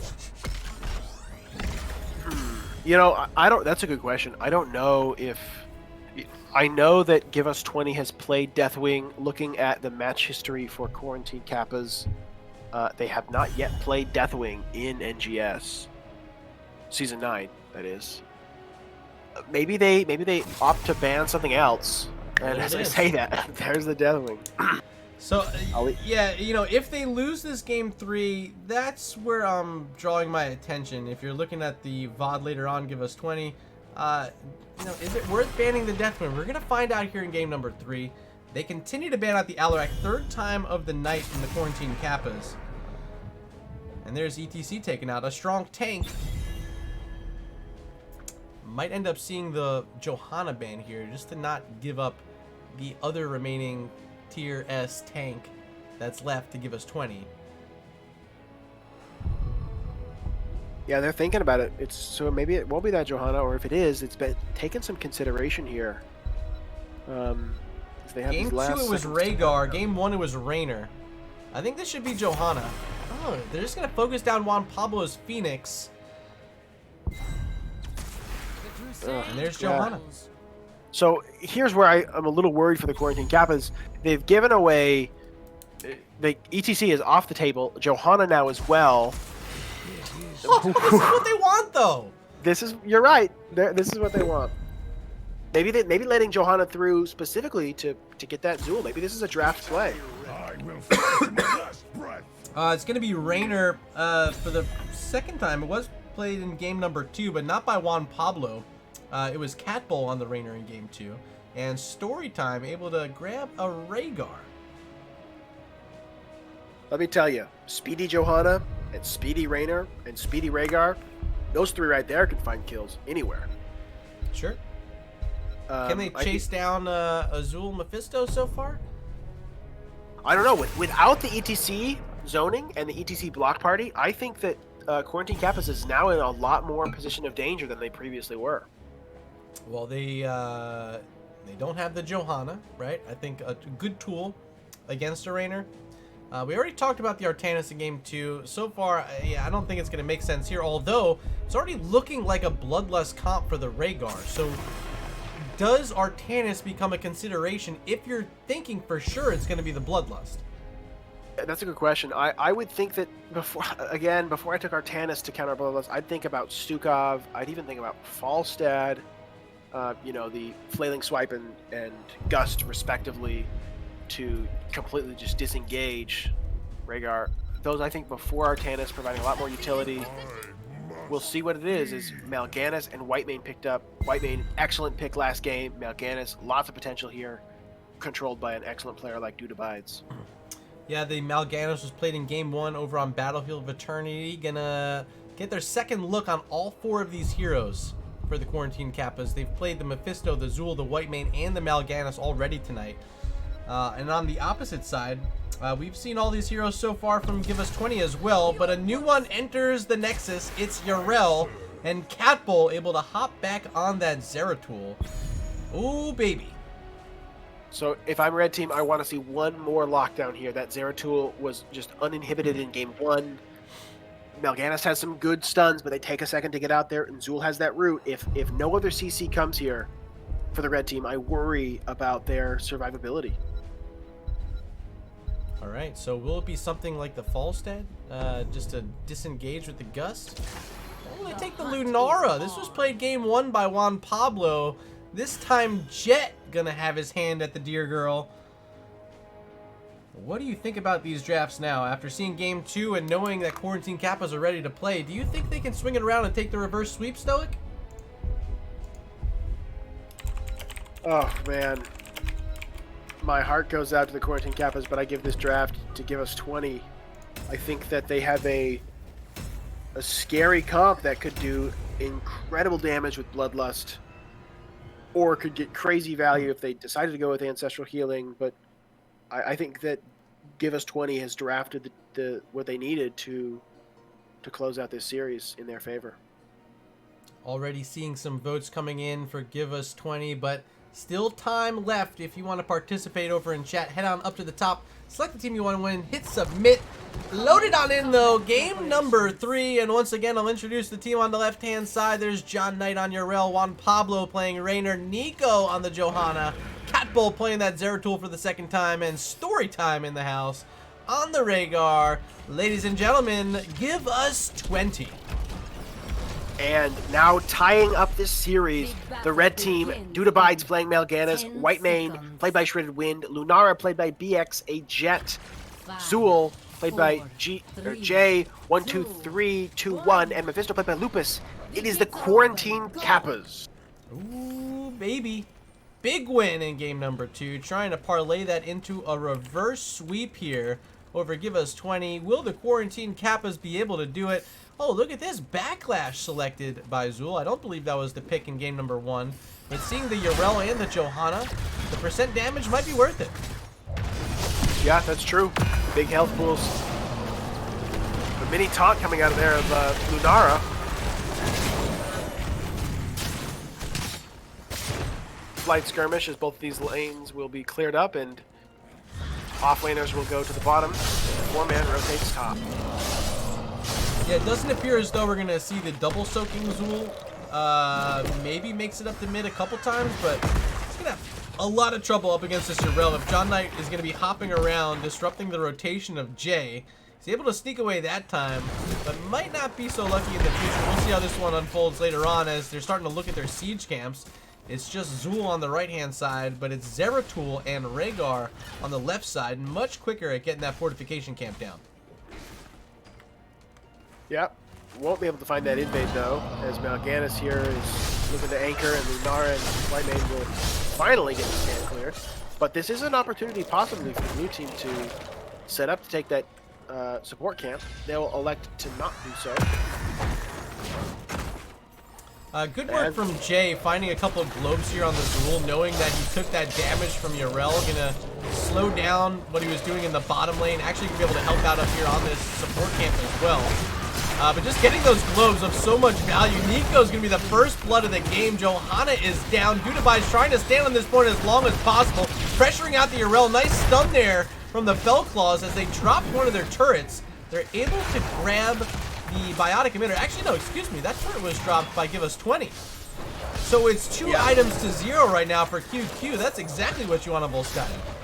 Yeah, this is it's a huge turn. I think that blue team, possible misstep in that they took their turret extremely fast and then hesitated on taking that support camp, which allowed red team to walk up there after the damage and cooldowns had been used and just took it from them and took a hero. Jet gonna provide some vision with that Wasp. Wisp? I called it a Wasp. I'm sorry. It's like the killer Wasp coming over from Asia right now. Yeah, this is clutch. Johanna's gonna find it, but if she didn't, that reveals so much information about where your opponents are. This bush right here on Volskaya, so important for Lunara players to keep that Whisper there as much as possible. Even picking up the Sentinel at level 1, gonna increase that radius by 200%. That's gonna fill up this entire area. Next time it's there, I'll try to show you. Let's see if we can hit it really quick. Let's go here. Yeah, look at the mini-map. Look at all this vision control. That's all seen by that Wisp. Both teams looking to like they want to get the early channel here, as the red team though is set up, and Johanna is rooted and deleted. John Knight also looking in some trouble as Yrel, as he is able to jump away to safety. Both teams now setting their sights on level 7 probably before the next engage. Raynor at the top lane looking to clear this siege camp. And Zool and Yrel ignoring each other and clearing the minion waves in the bottom. Here comes Zool up from that bottom lane, getting back with the team. They have level 7 talents. They're up the 2 kills to nothing. You know, game 2, it was Zool doing all the wave clear and all the soaking. He's able to do the same thing so far. I've seen him in bottom lane, mid lane, and now top lane. He's all over the place, StoiC. Yeah, Zool's just making use of these conveyor belts and almost teleporting. Items are now tied, though, as the blue team looks to invade. On a quarantine Qappas turret camp, Divide's looking to get in there and find the Fell Class, and the Sleep will just be stunned out of that, as now he is in a position, separated from his team, forced to drop the healing camp. Oh, but look at Rhaegar, so low, 10% health, surrounded, probably going to get some Fell Claws in the face, 57 health, will fall to that skeletal prison from Zool. Actually, Lunara credited with the kill. 3rd kill of the game, and Mal'Ganis able to survive with that biotic emitter. Like, sure, yeah, you give up the item, but you get the kill. You're going to get this objective as well. They just need 19 more percent. It's going to take a sturdy defense to walk on here down a hero without your support right now. Yeah, items 0 to 0 on both teams. So there's a large advantage in favor of the red team before Rhaegar gets back, which will be about 5 more seconds. Johanna stepping off, wanting to step back on to keep his overtime channeled. Oof, but will it cost her her life? Even with a cleanse, it will, as she falls. Heavy investment in this first objective from the blue team, and it is not paid off, as 4 kills now in favor of the quarantine Qappas. Oh, you pair that in with the 7 in game number 2. And this is now 11 straight kills for the quarantine Qappas. Definitely on fire right now, grabbing this objective. Didn't lose any in game 2 either. They're on fire right now, StoiC. Yeah, momentum definitely in their favor in this game and the series. Capo looking to see what he can do on the Zeratul. We've seen it before. Can he find an exposed backline? Not today, as he will look to go try and even up the experience. Oftentimes teams look to get that fountain at the first objective, and Quarantine Qappas will kill that top fountain. Yeah, it's the story of the game again. Can Zool out-soak, and so far ahead by 1200 XP. Yeah. Jay doing well. Game 1 it was a Samuro. I gave you some crap for it, Jay. But now you're playing this Zool. I like it. Okay, you get some credit. Yeah, Zool showing why he is still banned across divisions in NGS Season 9. Just such a versatile, powerful hero. As we're seeing a build change here. Last time was Curse of Strikes. This time we're looking at more of the Skeletal Warrior build. And Skeletal Mages picked up at level 10. I think last game was the Poison Nova, if I'm not mistaken. Definitely was, securing quite a few kills. Getting so much damage. So complete build difference here. Every talent. We do end up seeing the Divine Reckoning once again, as well as the Durance of Hate. Carrion Swarm from Mal'Ganis. Other side will be Might of the Nerazim for the 2nd time of the evening from Cat Bull on Zeratul. And as we talked about during draft, it looked like a Bloodlust build, and it certainly is coming out from Rhaegar. Yeah, pairing well with the heroes on this team. Blue team could, at a moment's notice, turn an unsuspecting red team into dead pixels. That was the stupidest thing I ever said in my life. With that bloodlust. Dead pixels. Yeah. We're all just red a bunch of zeros and ones, okay? That's true. And is this the moment for it, as Zool is caught a little bit out, slowed, drops the Skeletal Mages, and his own shield. Excellent heals coming from the White Man. Look at the Reckoning! Oh my, the baits are for real!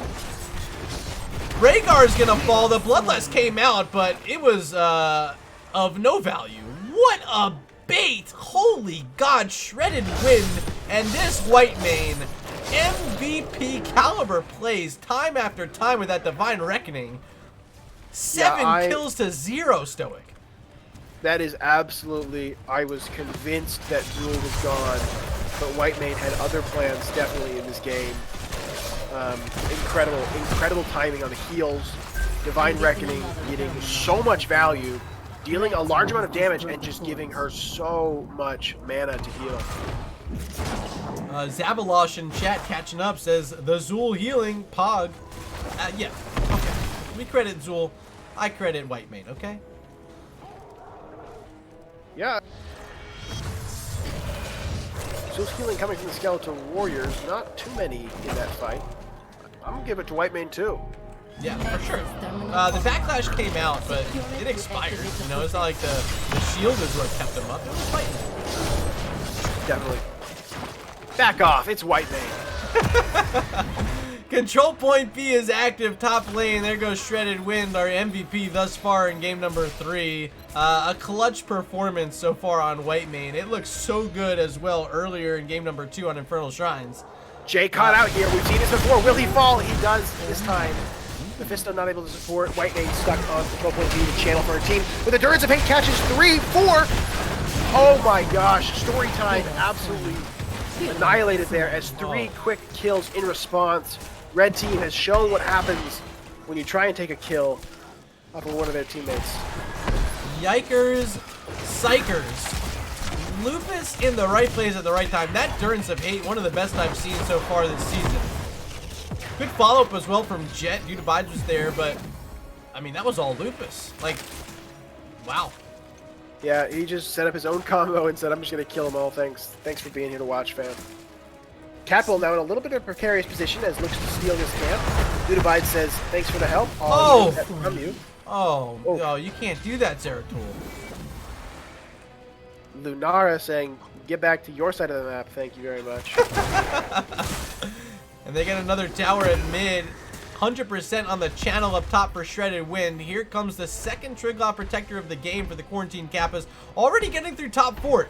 So, okay, you get to go right to the bottom lane now. Maybe stop off at mid. Although I probably wouldn't waste my time.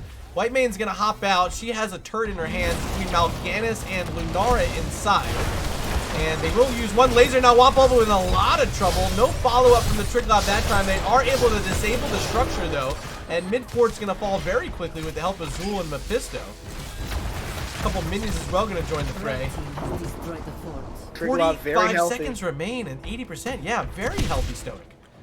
Yeah, this is a possible bottom fort as well. John Knight looking to make a defense here. Ezreal jumping on Protector. Raynor here going to start dishing out damage with that Exterminator at level 1. Looks like Mal'Ganis and Nara not looking to fully commit here, and Zul soaking mid lane. They will look to maybe just let this Triglav expire, not wanting to be in a place to get caught by a Blessed Shield combo. 20 seconds, 40%. This thing's still on its feet now. Zul showing up. Skeletal Mage is being thrown down, but they don't get the squishy targets. Just Yarel and the Johanna next to it.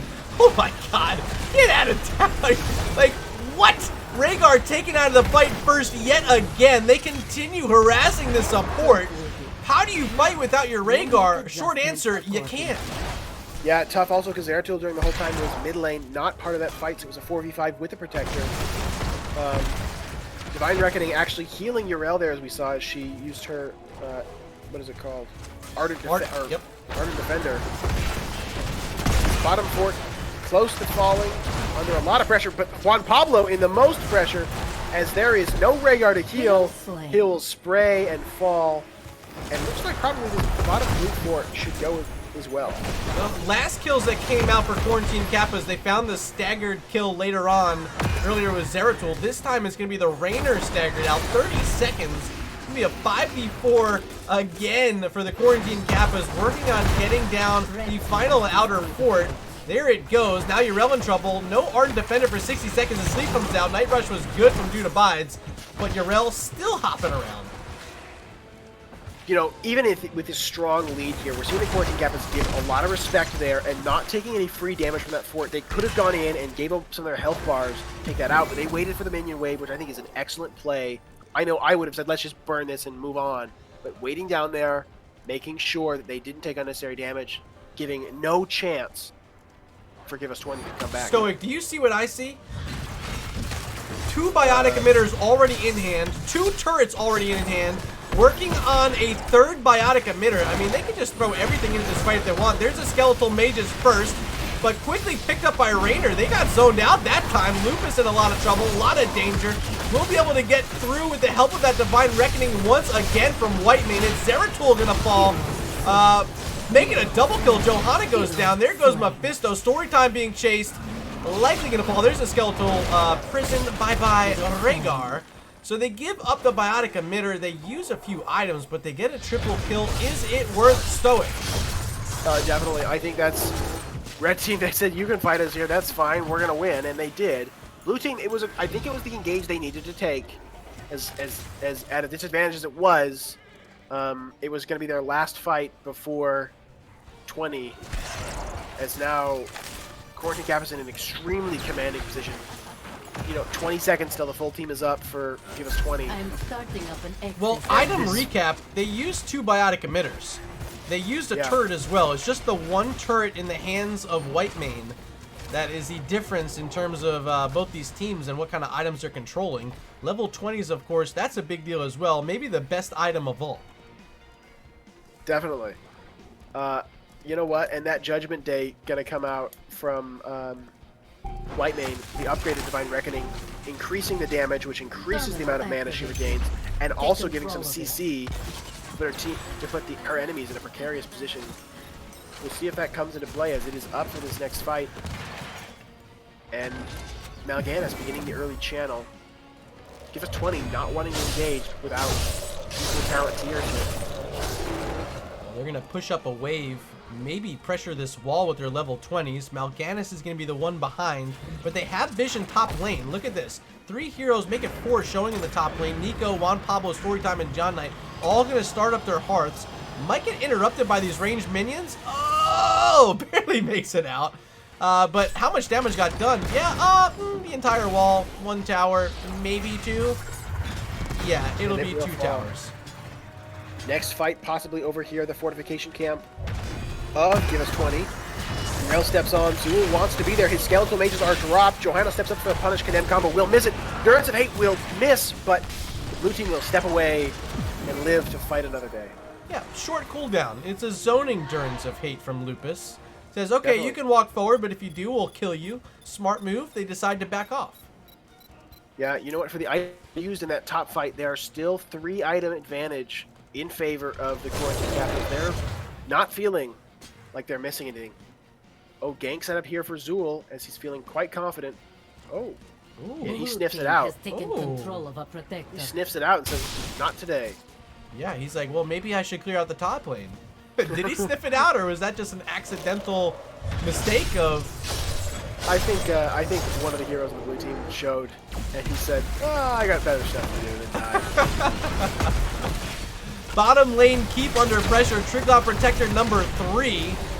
3 in a row for the Quarantine Qappas, but look at this engage on the backside. Divine Reckoning has to come down from Shredded Wind. Now Bloodlust from Rhaegar trying to put damage on Mephisto. It's Lupus in a lot of trouble, able to shade out. Catbull on the backside, very low. Zeratul needs to be careful. Gonna come back in while stealth, but still no kills in the fight, StoiC. Yeah, Catbull playing exactly how he needs to be, being so disruptive. Stopping Quarantine Qappas getting what they want here as they're not able to really find and keep damage that they're looking for. So Yeah, looking to go in there. They gotta get Mephisto in. He's got the Mimic upgrade at level 20. That's their seizure right now. Trying to shade in every time he can. Getting some good cooldown reduction is enough to get through that keep. Now 20 seconds remain on the Protector. Will they close it out here?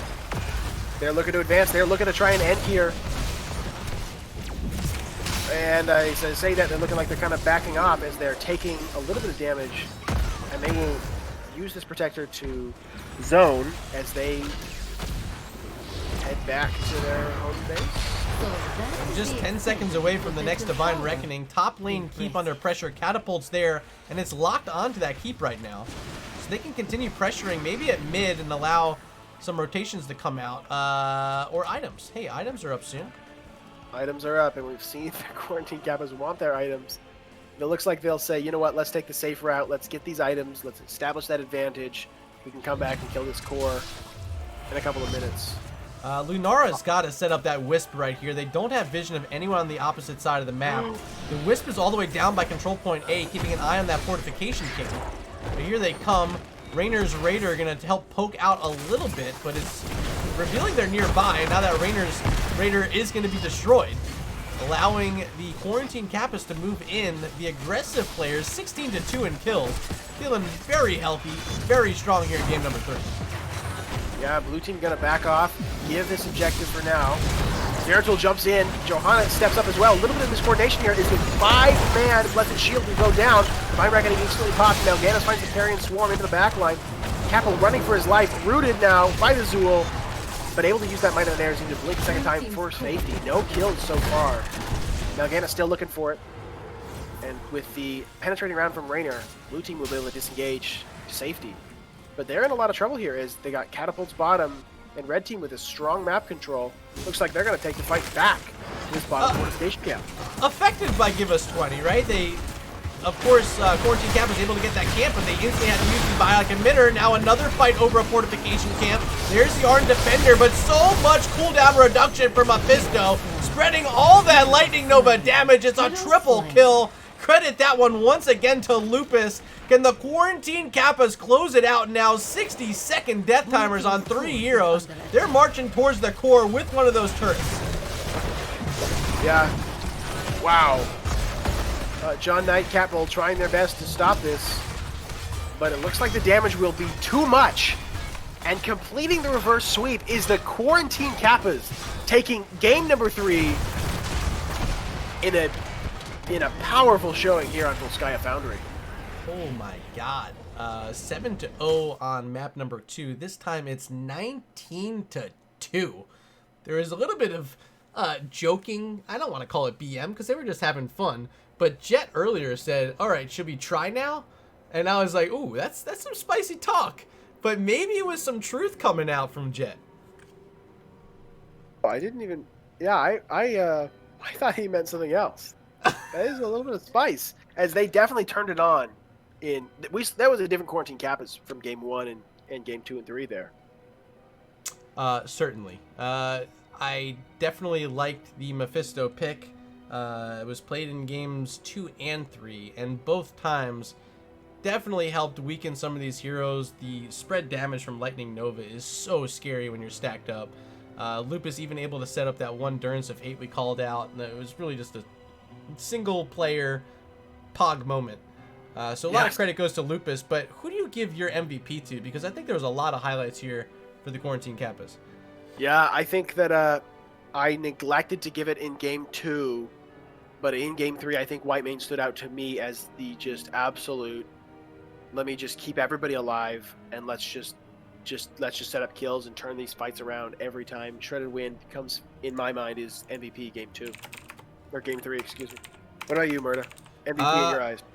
I think absolutely. I think it has to be the Whitemane. Shredded Wind looks so good. And looks like we have an interview ready to go. It's going to be Jet, who played our Lunara game 3 there. So if you don't mind, you want to hop on over to the NGS Lobby 2? I think they're in.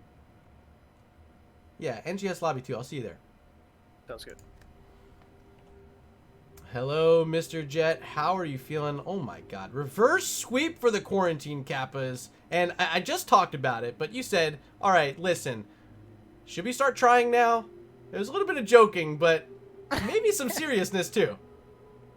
It was, mental games, mind games with my boy John Knight, just a little troll here and there, but it actually ended up working, so. It did, I guess. All right, let's circle back. Go back to the beginning. Battlefield of Eternity. I think you guys picked this map too, if I'm not mistaken. Talk about what went wrong, what maybe went right, and like what were you able to take from that map to lead through into games 2 and 3? Our focus fire was really bad that game. Like, every single time we were calling out targets, we had like all of our players on different targets, so we just couldn't kill anybody. And it was just like random deaths throughout the game that, just kept kind of like chipping away at whatever we had for a comeback in that game. But yeah, really just map awareness that game, and then learning how to do team fights better from that. That's what taught us. Yeah, well, team fights, yeah, certainly. Game 2, 7-0, a perfect game for QQ. And then game 3, I think it was 19-2. You guys came out with kills in spades in games 2 and 3. Maybe missing out on a few in game 1, but it seems like you guys really tied it all back together. I think a lot of credit goes out to your Whitemane player tonight, Shredded Wind. A little late to the party. Showed up late for game number 1. But Whitemane MVP performance tonight, you got to thank the guy. Oh yeah, I mean, what the heck? Like we were saying after game 2, it's like, no, Mephisto did nothing that game. Zul did nothing. That was white main there, and it showed up in game 3 too. It was just white main is underrated, and we're showing it in NGS. There you go. StoiC, got any question on those early games? Yeah, game. No, actually, my question's all about game 2, I guess. Go ahead, go For game game 2, what's the? I'd love to hear the very different draft, other than I think the Hanzo on the game 1 and game 2. What were comms like between games to come up with your, turnaround draft on game 2? We just wanted to ban their one tricks, I guess, and then we wanted. Lupus is the one that suggested that he wanted to play Mephisto before draft even started. We honestly, we don't really go into drafts with much strategy right now. We just play what seems fun and what seems good sometimes. And yeah, like we were able to pick really well into their teams. I mean, we got like Zul and Mephisto. Those are 2 OP heroes right now. So getting those 2 were pretty big both game 2 and 3. So Yeah, you mentioned Mephisto. I was talking a lot about Lupus playing the hero tonight. It looked pretty solid to me. Why are players and teams not putting more focus onto Mephisto? Maybe not just Heroic Division, but I'm casting matches all the way down to Division E. I'm not seeing these lower divisions look at Mephisto. What kind of tips do you think some of these players might be able to take away from a matchup like this after seeing that Mephisto play? Really, he's a very situational hero. We picked him on Infernal and Volskaya because those are basically his 2 best maps. So, I mean, if you have like Cursed Hollow, a lot of other maps like D-Shire, he's not ideal. But those 2 maps where you're fighting in small corridors, I mean, you saw it. Durance with the W and the Q, just so much damage output. But yeah, I mean, just learn how to draft, when to draft Mephisto is my tip. All right, so yeah, I heard Infernal Shrines, Volskaya Foundry, yes please for Mephisto. The rest of them, situational. But if you got a good player, keep practicing and maybe incorporate the hero into your drafts. Let's talk more about game number 2, because this was the perfect game for you guys. 7-0. You didn't lose a structure. You basically slapped them around the map. It was a slow start, though. I think we went all the way to like level 11 before we saw first blood, but you guys remained calm through all of it. Do you feel as though the heroics really is what turned that comp on for you guys? Not mine. I missed like the first 3 arrows that I shot out, but I think mean, Lupus missed them in game 1 as well, so you're in good company. I mean, the white main ult and that was ridiculous how we were living when we should have died, but white main ult with Mephisto re-engage was ridiculous against their comps. So I mean, it just ended up working out for us. Honestly, like, I love Dude Abides to death, and he'll agree with it. Nothing really happened with the tank play that game. It was all white main Mephisto Zul. Like, yeah, it was so, I don't know, it was just so good. They did really well. Our analysis said the same thing, so don't feel too bad. Dude Bites, we love you, okay? You did great. But these guys, they were outstanding. You got to say thanks to them. Yeah. StoiC, you want to talk about game number 2. What do you got for us? Yeah, something I noticed after the match was that you had 100% kill participation. Every hero had the 7 takedowns or some number close, like the combination of kills takedowns was 7. Was that intentional? Is that like, did you guys plan on saying we're going to be there for every time we fight, we're all together? Or is that just how the game shaped up? Definitely didn't mean for that to happen, but it's a happy coincidence. We'll take it. But I mean, yeah, like, we knew that with our comp going, like, basically after the draft, going into the game, we're talking like, how do we win here? And it's shrine fights, and usually on shrine fights you'll have 5 people there, so that's probably the reason why that happened. But yeah, I mean, we rotated really well that game to make sure that when we did fight, we had all 5 there. So yeah, it was well coordinated. It was a well-oiled machine in game 2. Well done. Thank you. Game number 3, you guys opt to ban out the Phoenix. Of course, gave you a bit of trouble in game 2, maybe mostly saved by the Deckard Cain. It made the Phoenix look really good. But you guys have decided to ban it out in game number 3, leaving open a few of those heroes, including the Lunara, but you guys picked the Lunara yourself. It was played so well in game number 1 by Juan Pablo 64, but getting the hero for your own hands, Jet, how did it feel in game 3, able to set up with so much vision control for Quarantine Qappas there on Volskaya? Felt terrible. I clicked my level 4 talent, so I didn't know structure damage. It was terrible. Oh no, I didn't notice. So yeah, I love the hero though. She's so underrated. If I pick a better level 4 there, like we'd probably win by even more. Just she can do everything after in my opinion, after level 10, she can basically do everything that you want in an assassin. Like she has mobility, structure damage, even wave clear if you pick the right level 7. And I feel really good on Lunara, so getting her was a surprise. It's my teammates hate her, so yeah. Well, definitely strong play. That was probably the most exciting match I've had this season. If not the most exciting, it's top 3. It was really good. Definitely worth a watch for anyone who hasn't seen this one yet. If you're watching the VOD, send it to all your friends. All your friends. I didn't even update the scoreboard. That's how exciting it was. I just did it. Final score 1-2, Quarantine Qappas win. Jet, thank you for the interview. Of course, before I let you go, I have to give you time to shout out all your friends and family that are potentially watching at home. So, my friend, the floor is yours. So, first shout out and most important, Scriblio is, was there.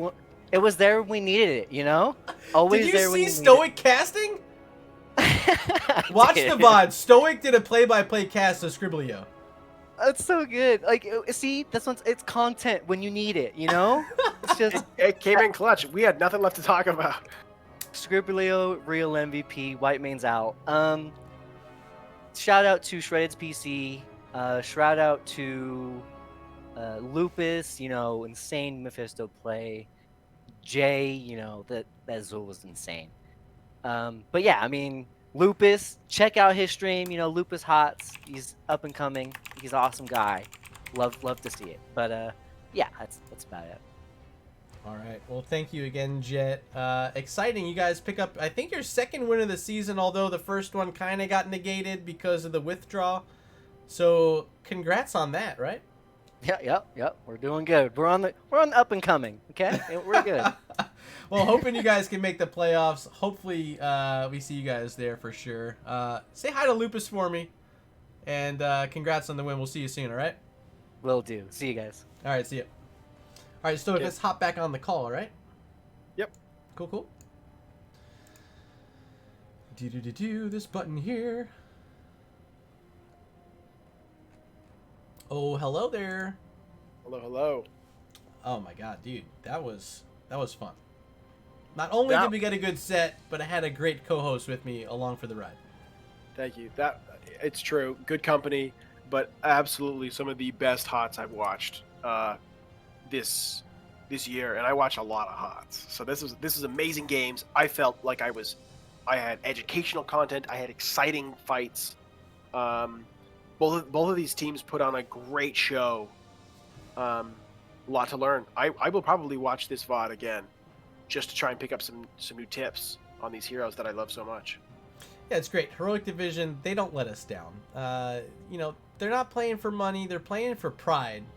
And you definitely saw a lot of that being displayed tonight. Neither side really wanted to walk away without the W. But the more tenacious team ended up getting it. So credit's got to be due to the Quarantine Qappas for not letting themselves fall apart after game number 1. They stuck it together for a strong game 2. And arguably an even stronger game number 3. A lot of love's got to go to them. StoiC, anyone else you want to shout out before we head on out? No, I think you covered it there on the players. Shout out to Summer filling up my water. Miss Murda too. She filled up mine. Strong women in our lives. Gotta love them. Strong women in my life. Love it. Twitch chat, I love you guys. Thank you for tuning in to yet another cast. I think this was number 34 for me. Will I make it to 50? Probably. Will I make it any higher than that? Question marks. We don't know yet. I'm not going to put up arrow numbers. I never will. That dude's a beast. 2 seasons in a row, 100 plus. Don't expect that here. but we're going to get as close as humanly possible. I can assure you that. Thank you so much for the love tonight. Tomorrow night, do we have another match? I don't even know if I have anything scheduled. No, I currently have no claimed matches, or the matches were over 30 days old. Well, that's not the case. It's just I have no matches. So Murda's going to do some homework. I'm going to see what's out there, pick up some games. I'll reach out to my boy StoiC, see if he's available. And hopefully we'll end up seeing you back here once again at twitch.tv/MurdaRG. Love you guys so much. StoiC, thanks again. Always a pleasure. Absolutely. And until next time, I will see you guys in the Nexus.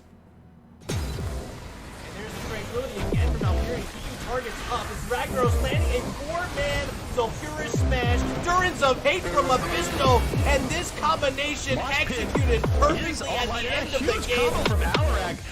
Make it a quad kill set up by that East. Wow, did you see that mosh pit? 4-man mosh pit while on a conveyor belt. That was like a regular sushi line. Nubarak, 4 at 50%. Both cores are just absolutely melting. Which one's going to go down first? I think this is going to be Respect the Gooses. Oh my goodness. Ring. Oh my goodness, the ring. Jaina just pulling up everybody here. That's a 4, making 5 And it for does nothing. not fall up. What a play. Oh my God, somebody please clip that.